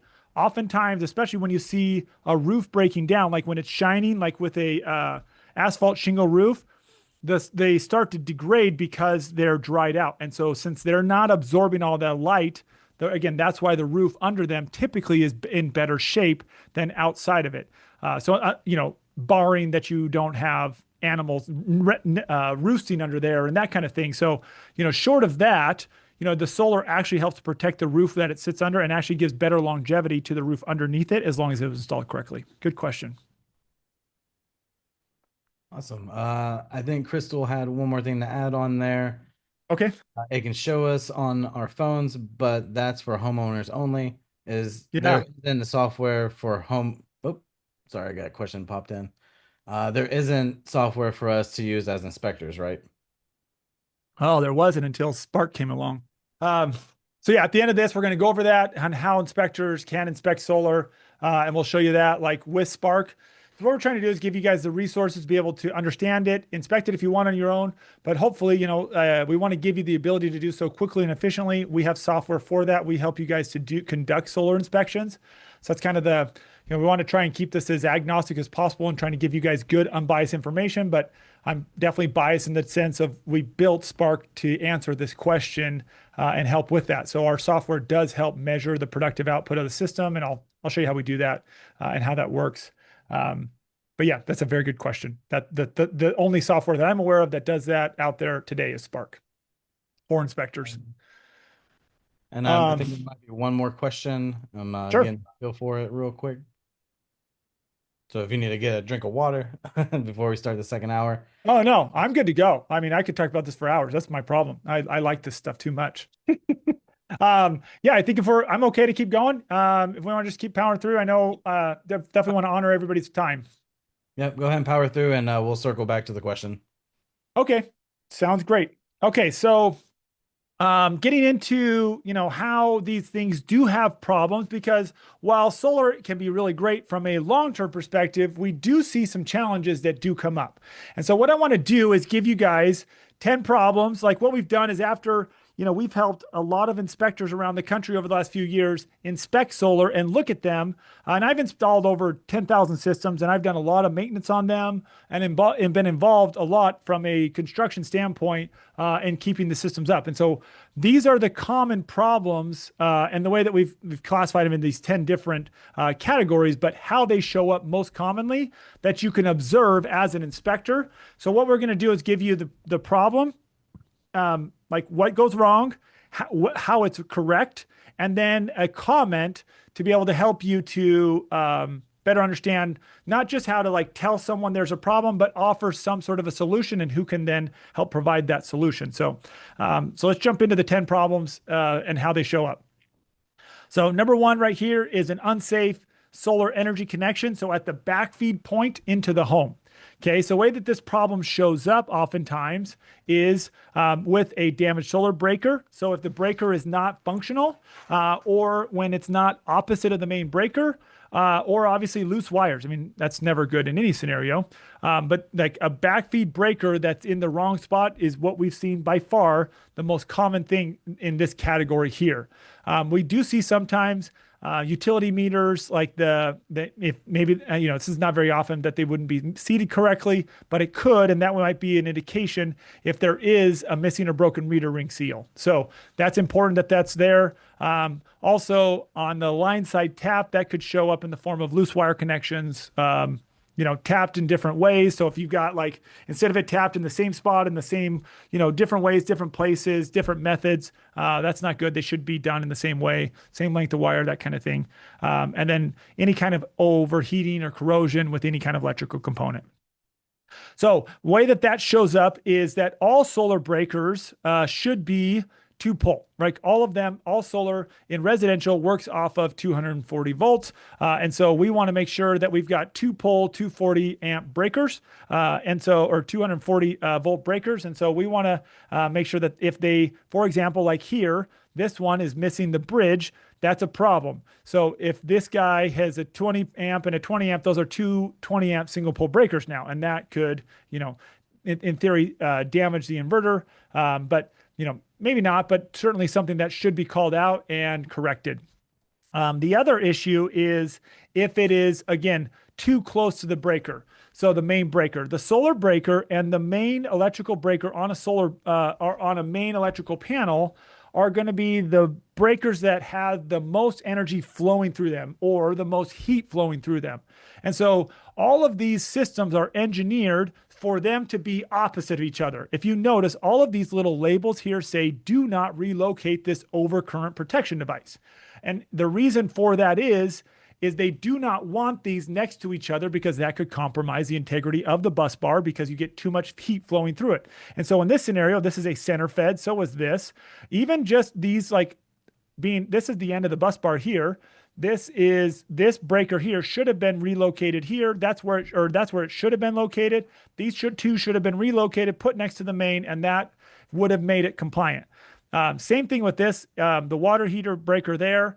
That should have been relocated. The solar breaker should be at the bottom of the bus bar. So it should be at the top or the bottom, opposite of the main breaker. And if it's a center fed, it should just be as far away as possible from that main breaker. So that's the rule of thumb on those. That is code. I mean, that is like an important rule because, again, we don't want to compromise the bus bar. The whole job of the bus bar is to, ultimately melt if there is a problem to prevent a fire. But we don't want to unjustly, or, we don't compromise that integrity of that. So things to watch out for. On this solar, on this one, this is again a meter collar here. The solar breaker is backfeeding here. I think it's this breaker, that one right there. That seal is broken. You can't see it super well in that photo, but that seal is broken. That's something that should be, at least noted. What's it called? The utility company should come out and reseal that just in case someone was messing with it or whatever. They don't want, anybody messing with their stuff. So, just again, those are common ways that this does show up. And then these are ways that it shows up in the right way. Okay, examples of a good one. So this is a solar backfeed breaker at the bottom of the bus bar. The top is up here, like this main breaker here is up top there. So labeled, it's all good there. Here, that is seated well. This is a meter collar. Here, this is a good example of a line side tap. These are the two solar lines here that are backfeeding into the home's electrical system. They're using the same methodology for tap, in the same location, in the same way with the same, wire length. So again, just to give you some examples of what that looks like and describing, a right way. Now, a comment for this. So if the solar breaker was installed too close to the main breaker, this would be a good comment for it. Solar breaker was installed in the main electrical panel too close to the main breaker, posing a risk of overheating the bus bar. Recommend evaluation and correction by a licensed electrician to relocate the solar breaker to a safe position. So we've identified the issue, why that's an issue, who they can contact about that, and what the possible resolution there is. So again, all of the comments will be structured in that way for these. Okay, hopefully that gives you an idea as to how they might resolve this potential problem that you might encounter. All right, so the next problem, missing solar labels. All right, with the labels, what we should see is the solar backfeed breaker should be labeled, okay? When that's not there, that's not good. If there's no label present, if it's a handwritten label, or if it's labeled, the wrong breaker is labeled in the wrong way, or just in any way. Then on the utility meter or on the main electrical panel, or essentially near that meter, there should be marking indicating that there is solar on this home.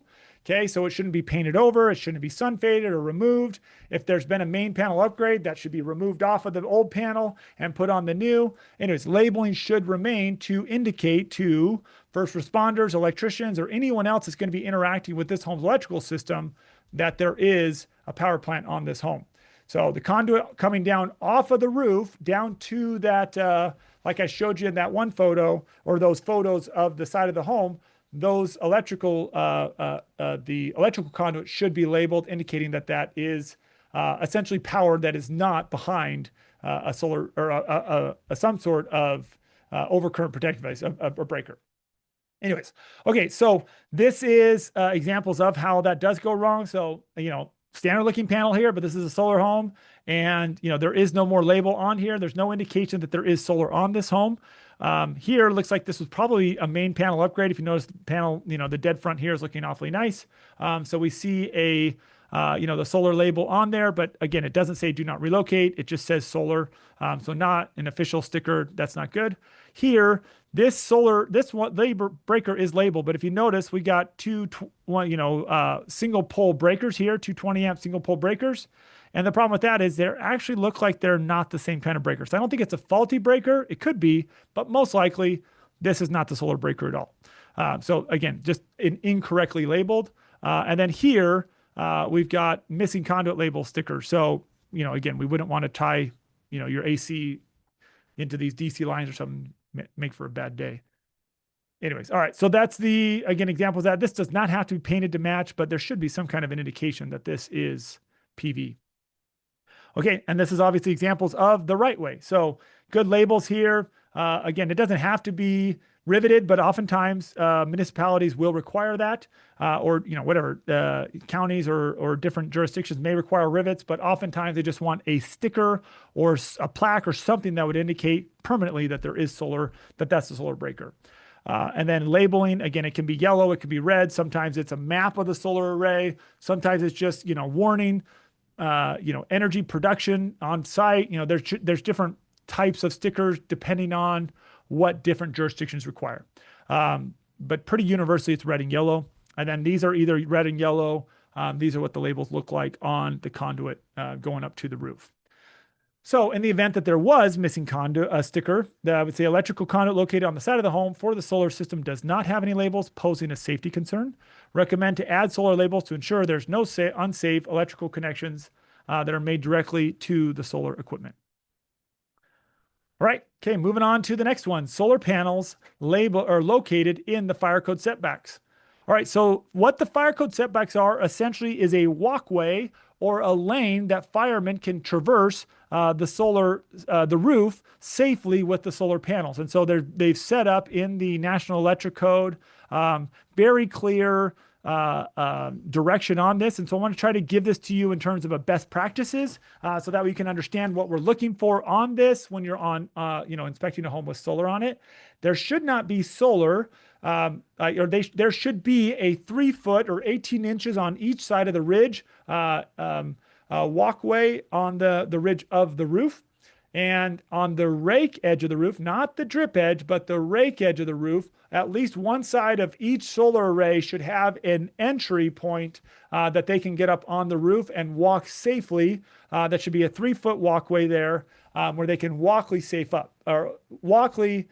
safely walk up on the roof. So those are the parameters for that when that's being honored there. Then if you notice here, there is no fire code violation here as long as it goes right to the drip edge but not past. So no panel should be protruding past any point on the roof, but it is totally fine if they do go right to the drip edge of the roof. So again, this is rake edge, ridge of the roof. That's what we were looking for there. So these are examples when it is not correct. And I don't always necessarily recommend that these be moved because, again, you have to take into consideration, making new penetrations in the roof. And so sometimes if it's egregious, that's probably when to call it out. But just again, probably follow like your best judgment on this because again, like here, this solar here, like there's plenty of walkway here and there's other points. So I'm probably not going to make this a big deal. But again, that is a point where, this is under 18 inches here. Here, this is a system that was installed in 2010. There wasn't even that fire code in place at that time. That was when firefighters were getting up on roofs and saying, hey, if we need to chop into the ridge of the roof, then we need to be able to have space for that. So that's when those fire codes started to be written. But here again, the rake edge too close. You can see also here, that's causing shading problems.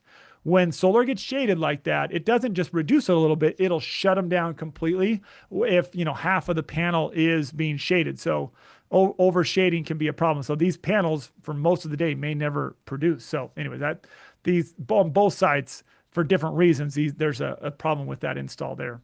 Again, here, if that's 18 inches up there, this is actually not a real image. This is just a computer image there, but one of these is just too close there. We should have at least one rake edge of the roof. Maybe that's 18 inches, maybe it's not. But again, so you can see what that would look like on this.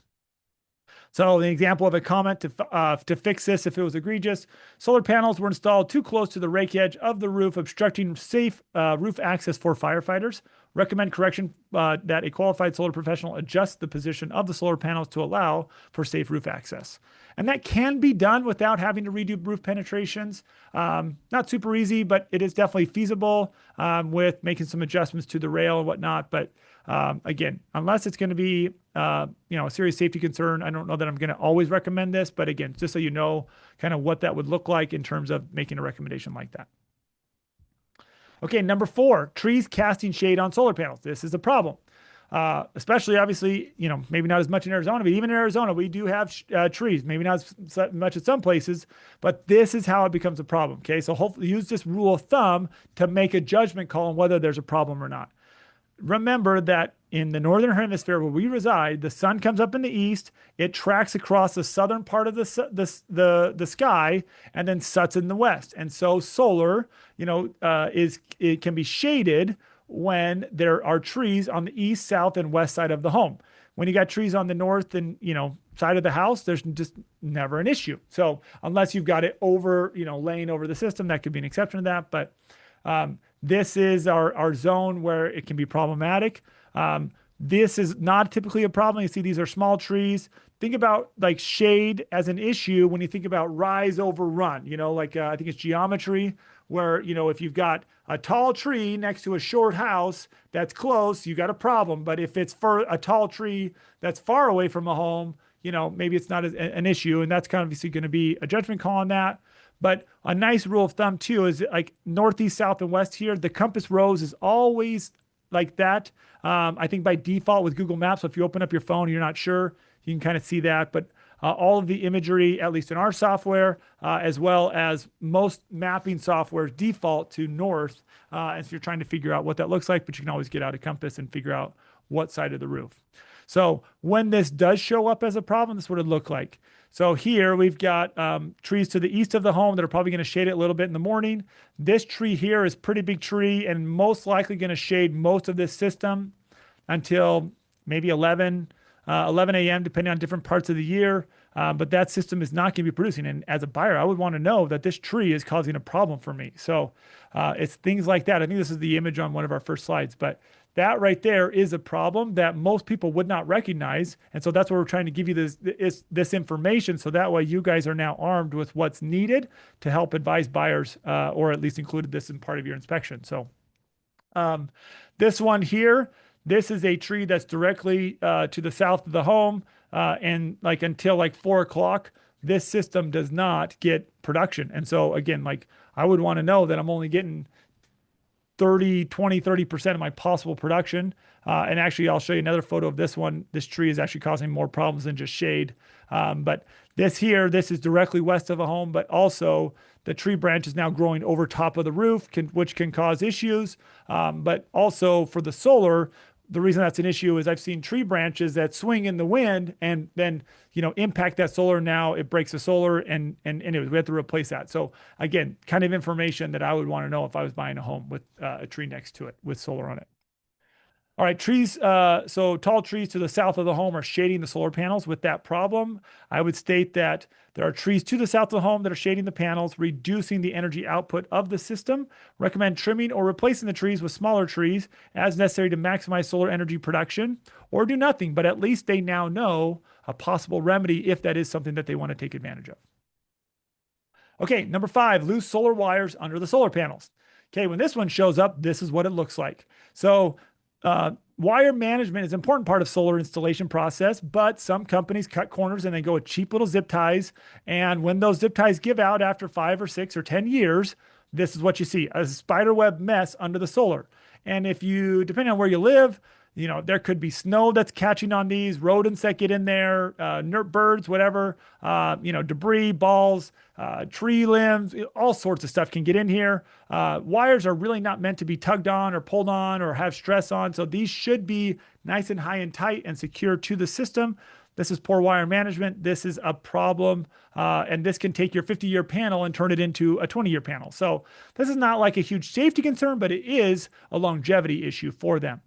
Now, the way that this would show up in a good way, if you notice this one here, like there looks like, I think there's one grounding wire there that's slightly coming down, but you should see daylight under the solar panels from the ground, where here you can see the difference between the two, one versus the other. So anyways, like that's a problem, not a problem. So that's, again, where you can kind of see hopefully a judgment call on what that might look like. On the underside of the array, that's what they look like. They're, again, they're usually tied and secured up against the rail or on the outsides of the panel, depending on what the wiring configuration is under the array. But either way, nothing should be touching the roof that's not supposed to be. So unless it's meant to be a penetration point or something that's intentional, you don't want stuff hanging down on your roof.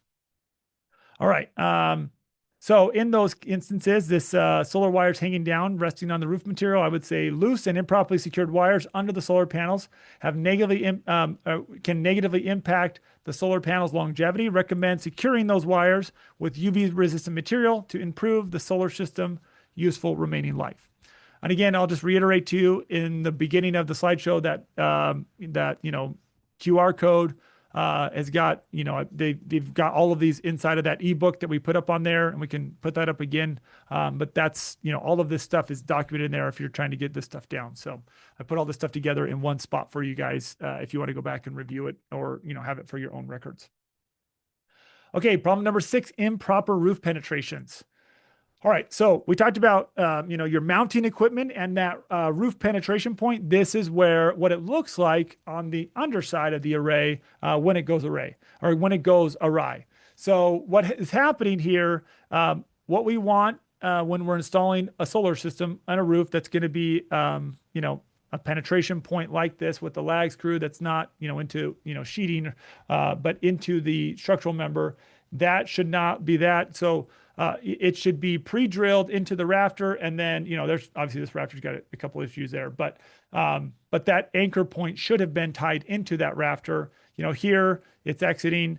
This right here is an example of there was a couple pre-drilled holes right here, and where you don't see the lag screw, you do see the leak right under the array, right where there is a penetration point, and it's quite obvious that it was caused by the solar installer. So this, again, is kind of how you can tell whether or not there's a problem with the penetration points. And why this is a problem is, one, structural. It's creating not as tight of a securing point as what the engineers intended. And so with solar, what our biggest concern is wind uplift. It's like if you're holding a sheet of plywood in the wind, like it's like a sail. And that's really what's happening with the solar. We want to make sure that it is secure to the roof, because when it is, it's quite strong. But when it's not, you're compromising that. And the sad thing is, I've installed a lot of solar. And just like if you're screwing a pitcher into the wall, into sheetrock, and you screw into the sheetrock and you miss that stud, that screw just sits there and spins in the sheetrock. That's exactly what's happening there. That installer went zzz, and it didn't go zzz, it went zzz, and it sits there and spins. And so they knew they missed it, but it's unfortunate. So it's just one of those things to be aware of, because now we've created a missed secure point, and we've created a path of travel for water. So there's a couple different issues here. So that's where this really shows up. And this is the kind of thing to be looking for, especially, again, if you're in a newer install, because this is something that can be remedied by the installer if they're still around and still within that warranty period. Got a question, AJ? We do. Justin Great. asks, do you get up on the roof and look under the panels, or do you peer from the roof's edge? It depends on the install and the roof type and the height of the roof. I will get on the roof when I can, but if someone's using Sprk, a lot of times we can provide support in that. But a lot of inspectors will do this with, your selfie stick or a drone or a ladder where you're peering from the side. So a lot of these things can be observed there. Obviously, these are views you're only going to see in the attic. So in those instances, obviously, you're only going to get this view if you're in the attic. But when we're looking at the roof material, we do try to observe it when we can, from getting on the side of the roof or getting up on the roof. But if not, many of our inspectors do inspections with us using some other method of getting up there. We just want to see on the underside. We want to look at and again, we've got some very specific photos that we look for from an inspector when we're helping them do an inspection. So is there no weather moisture barrier installed, like caulking or install of a self-screwing install, like washers, for example? Yeah, there is actually. So here, if you notice, there is this, there should be the correct method. And on the plan set, it does show this, but if you remember the flashing point here, I'll show you here. See this here? This right here has got a grommet built into it. Same thing with this. This is this is like the material, the adhesion material. That's a sealing point. But yeah, so what they're supposed to do is pre-drill the rafter, fill that with the sealant, and then anchor into that. But this has also got a grommet, and the actual penetration point, or the first place where they're gonna have like a water intrusion could be here. So the best practice is definitely to use something here. But like here, there clearly was no like material used. Like this is just an issue. But yeah, like obviously there's going to be different like methodologies for this, but each one of these methods does have like waterproofing is a big part of the engineering that goes into the anchor points for these. And are panels considered an advantage for hurricane protection? Mm, I couldn't say that definitively. Um, I've seen hurricanes break solar panels. Now, it's pretty rare, but I've seen that. Um, like where they were laying flat and it broke like four of the actual panels, like it blew them out completely. But I'll actually show you the next photo in the reel is this one. So in a hurricane, this is a tornado, so not a hurricane, but a tornado. This is one of my favorite photos of solar because it shows just how strong the racking is when it is installed correctly. So that's a great question because here all the roofing material is gone except for the solar. It's the only thing that's still there. Now you got about 5 or 6 broken panels there, and obviously the solar is going to need to be taken off so the whole roof can be redone on this home. But this is a tornado pathway, and it took everything off but the solar on there. So they are their engineering for them is based off of the regional wind, like max wind load, as well as structurally they're rated for a seismic load. So when they're installed or they're engineered to both a wind and a structural. So for movement, like of the ground, as well as movement of or wind. So anyway, so that's this is how it if there's not issues, again, if you seen a line of penetrations next to this, that would be a problem, where there was not repaired. But sometimes under a flashing there may be some penetration points, but if they fix those correctly, or if they've missed that rafter when they did it once and then they went back and they filled that and then they got it correct and then anchored it, those shouldn't have issues as long as, again, if the repair is done correctly. But it should look like this. There shouldn't be any sign that there is a solar up on that roof. And then the comment here is, the lag bolts visible in the attic next to the rafters under the array. Roof penetrations for the solar attachments are improperly installed, increasing the risk of roof leaks and water damage. Recommend correction by a solar or roofing contractor to properly seal and secure the solar to the home. All right, what you got? Is it okay to add a piece of 2x6 to the rafter if they miss the rafter with the lag bolt?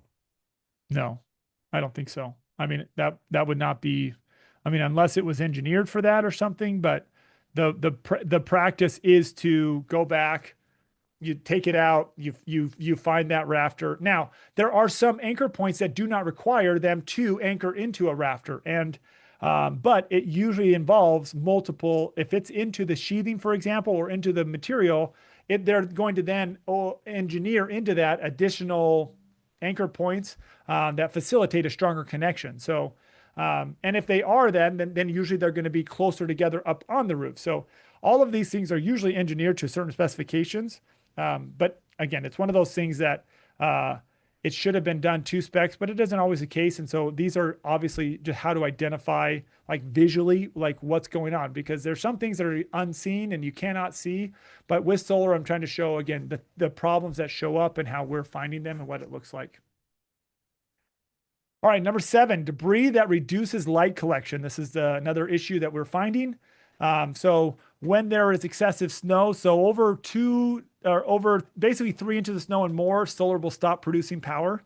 Dirt deposits from excess snow melt when you got a really dirty snow, and sometimes it'll leave a mud on there. It's not super common, but we have seen that where that kind of builds up. Heavy dust buildup, and we're talking heavy where you can't really see the solar anymore. Excessive bird droppings, moss or mold, organic growth that built up on them. Obviously, higher moisture areas, tree droppings. That one is unfortunately more common. Things like pollen or pine needles or sap or leaves that just pile up on the array. Paint overspray or roofing material that gets up on there. those can be issues. And these are kind of how those show up. So in Arizona, for example, we have more pigeons than we do squirrels. But we've also have, I'll show you the next slide is going to be about squirrels, but this is, again, on top of the panel that reduces light collection. These are these kind of issues that show up. And this one is a minor issue here, this moss growth.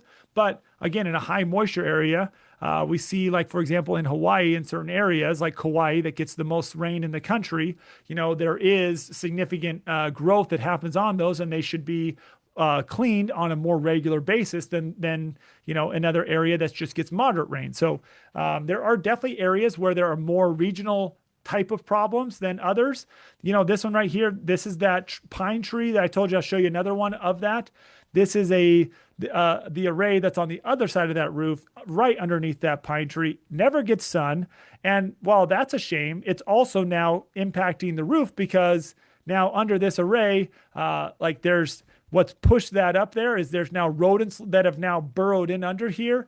And so not only is like this is not actually coming from on top, it's being pushed out the underside by so much under there. So it's hurting the roof. It's causing, this is a major problem right here. These ones ended up getting taken off, roof repair. I mean, this was a significant change to the system. So that right there is a major problem for that home. This here, paint overspray.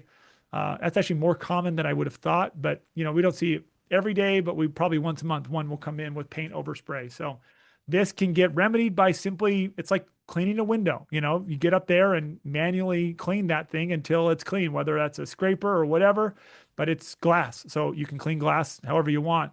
And speaking of cleaning, because a lot of people might think that cleaning is a big part of this. It's really, we don't train much on cleaning because cleaning is kind of a minor issue. But when you do have a major cleaning like this, power spraying, putting manual cleaning on them is fine. What we don't recommend is chemicals in the cleaning process. So if you're just, getting the dust off your solar panels, dish soap and other chemicals, we do not recommend that. A soft bristle brush, think about cleaning a RV. Soft bristle brush, just tap water. That is the best remedy for cleaning solar panels. So that way you don't create some sort of adhesion, leftover, chemical material on theirs that could then cause further shading.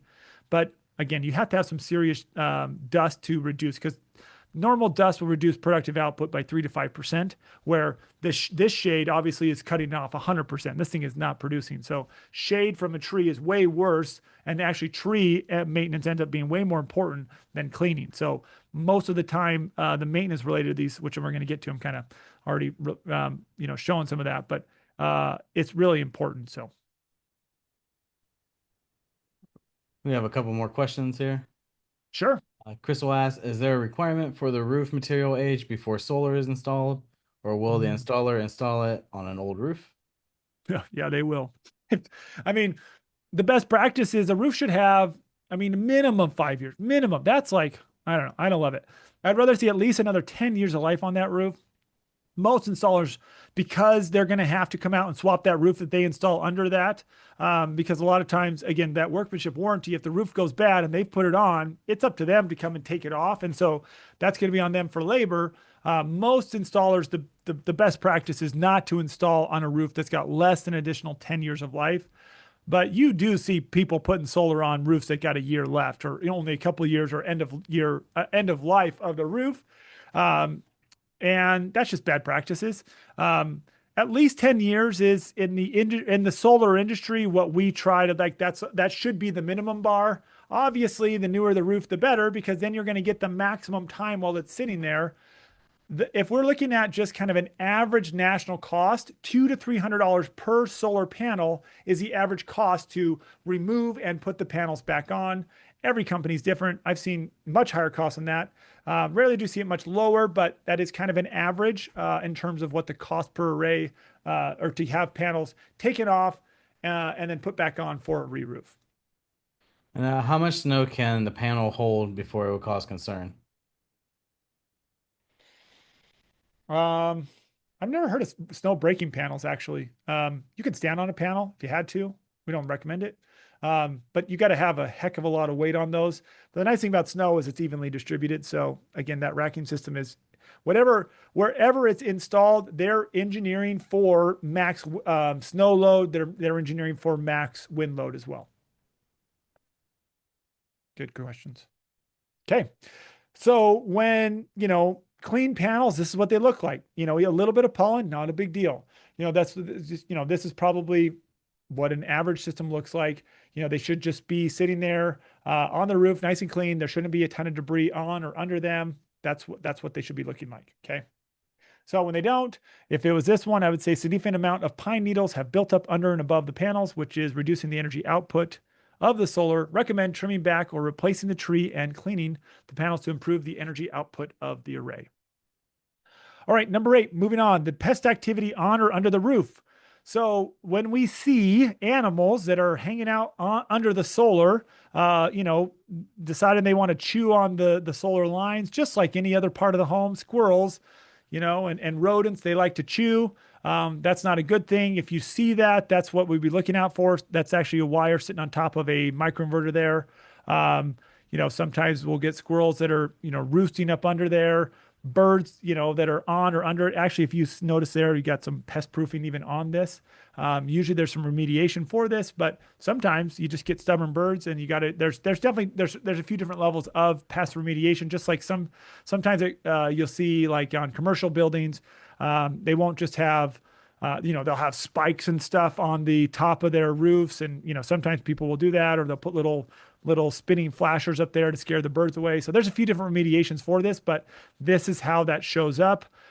This is what it should look like when it doesn't have problems. So sometimes birds and squirrels are no problem at all. And oftentimes we see there's no issues.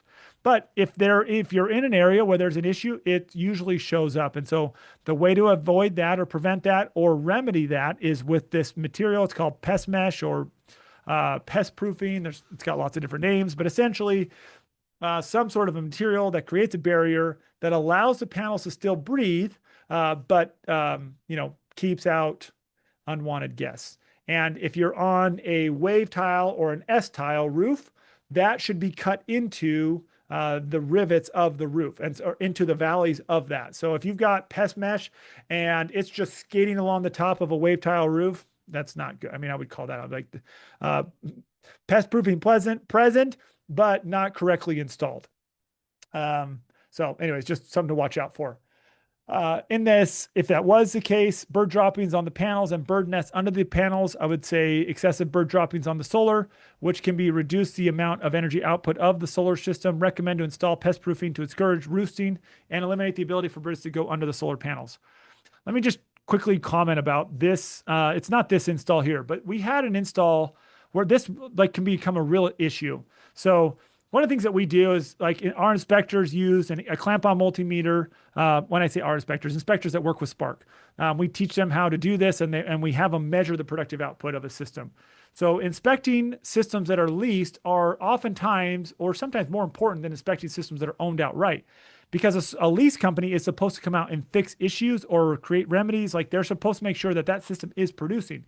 A buyer took over a home and they just had a lot of bird activity up on the roof. Well, when we took the reading on it, the system had a new inverter on it. So it could have been the inverter, but most likely it was covered in bird poop. And so because there's so much bird poop on it, the system was only producing 40% of what it should be producing. And so it significantly reduced the energy output. And this buyer would have no idea that they were taking over this $200 lease payment that was only producing 40% of what it should. And so where they should have been saving like $300 a month, they were saving like $30 or $40 or $50, whatever. It was a low amount that it was actually impacting their energy bill. And so that would have been really frustrating for them. They did, the inspector caught it. They were able to get it remedied, but oftentimes, the lease companies are not out doing these inspections or checking this out. They're happy to take a payment on the equipment when there is an issue. And they're a bank, basically. Most solar lease companies, where they may have started out as a solar company, oftentimes those get bought in secondhand markets and now owned by a bank, and they're just happy to take the payment until somebody complains. And so this is one of the things that can really help to identify, hey, there's an issue here that needs to be remedied. Oftentimes it takes a third party coming in and giving that homeowner or buyer some power for intervention there. Because, again, they don't know. And so if someone's got problems with performance issues, that could be one of those things that could be impacting it.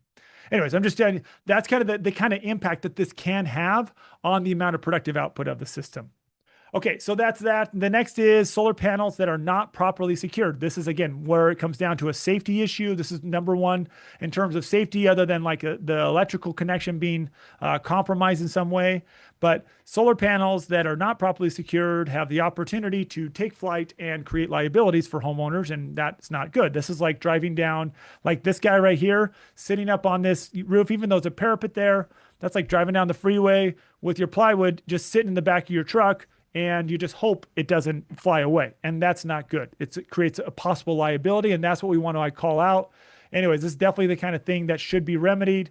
Here, these are the anchor points. Right here, this is a roofer. They went in, re-roofed this house, must have lost some of the bolts for this racking material, and they put in a, whatever, baling wire. That's not an acceptable method of securing a solar system. I can tell you that right now. So, this is a system that has an undermount mount, wasn't secured, whatever reason they didn't finish the install. This one here, this actually, I need to get a picture of this one up for everybody, but it's got a gold X on it. This is a end clamp. It's the only end clamp or panel clamp that I've seen that actually falls off for no reason. It just, like I've seen several installs that have got these panel clamps that are just laying next to the equipment. And obviously that creates a liability. So most of these, they stand firm, but again, there's some out there that don't go the distance. So again, this is something to be watching for. It creates a real liability for homeowners that can really come to bite them in the butt. I inspected a system when I first started this process, and it was a home for sale. Did an energy reading, everything looked good till we got up on the roof and looked, and half of the solar system was just laying on the rails.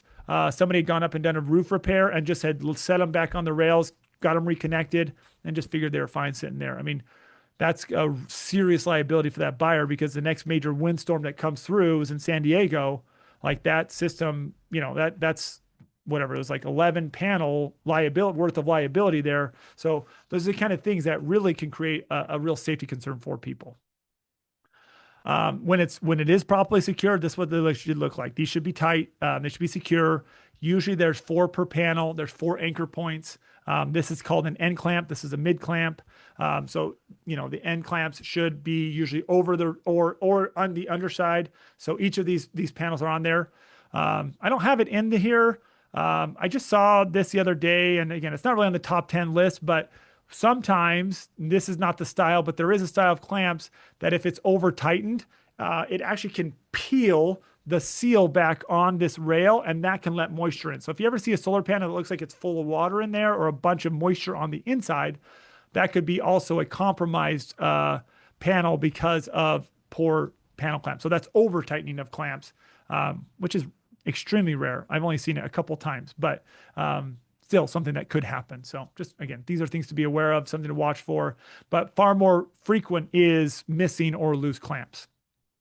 So comment for this one, one of the solar panel clamps is no longer securing the panels on the roof, which presents a serious safety concern in high winds.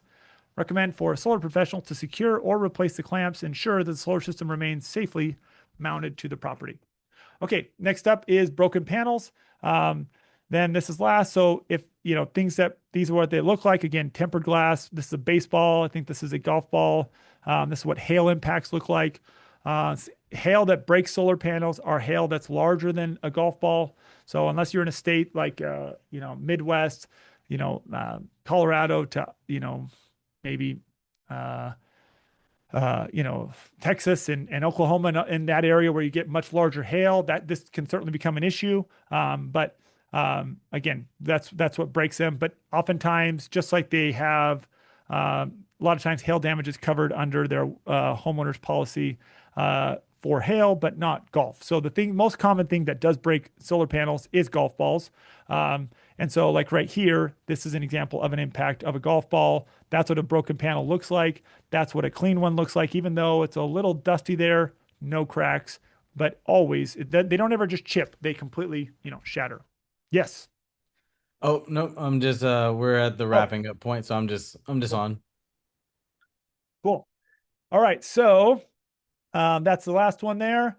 One of the panels is broken glass, which greatly reduces the output and useful remaining life. Recommend for a panel to replace a broken panel to ensure the solar system maximizes energy output for years to come. All right, so there's our 10 things. Basically, yeah, we were flying through, having a good time talking through this. So, like I said, I could go on for this for a while. I'm just gonna kind of buzz through a couple other slides here. These are your maintenance items: trim trees, clean the panels, have them inspected every couple of years. Those are proactive, and then reactive are going to be replacing inverters, obviously secure clamps or wires, and then removing debris. So these are things oftentimes, again, that those third parties can help take care of and create awareness around, and ultimately oftentimes are responsible for. So those are those. And then this is like a case study where we have this, but again, we're kind of out of time. So as I've got all kind of cruise through this, is just, again, what the inspection report that we help inspectors create at Sprk, and some problems that can come up. I think this one is an example of the loose clamps and a broken panel on here. But yeah, that's what that looks like. We help show what, the installer details are and that kind of thing, and transfer details on our reports for them. So, yeah, basically that's it there. And then the last thing I'll just say is that we're a platform that does help inspectors to inspect solar, add it into your inspection process. Basically, we help them use our app to inspect the solar and add it in to their inspection. You guys inspect the solar using our app. We write the reports, get it back to you usually within 24 hours. Anyway, so this is what the app looks like. And anyways, that's our process. We train you guys. Inside of our app, inside of our platform, we have further trainings for inspectors to give you guys, again, the resources needed to add this into your business and then certify you for that, for solar. And so, we're obviously, grateful for InterNACHI and making that available. But definitely you guys as inspectors can be a key value add to the inspection, to help provide, answers to that. So anyways, that's our process there. Again, a couple slides about how our process works. You guys collect it, we generate it. Again, with Sprk, we are able to measure the energy output with the multimeter and then give that homeowner not just a visual inspection, but also an analyzed report that most inspectors are adding in. This is what the inspection report looks like. Usually most inspectors are selling that for $300 to $400. The cost of the inspector with us is $30. We actually have an offer with you guys too.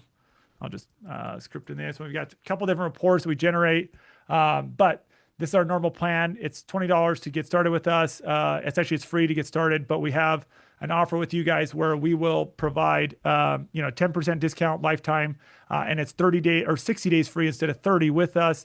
And then we give you guys everything that you would need to add this into your business and provide homeowners the key tools that they need, and buyers and sellers to be able to add solar inspections in, and give you guys what you guys need to make it a profitable add-on ancillary service. So anyways, that's our offer for you guys, and again for joining with us. And then we have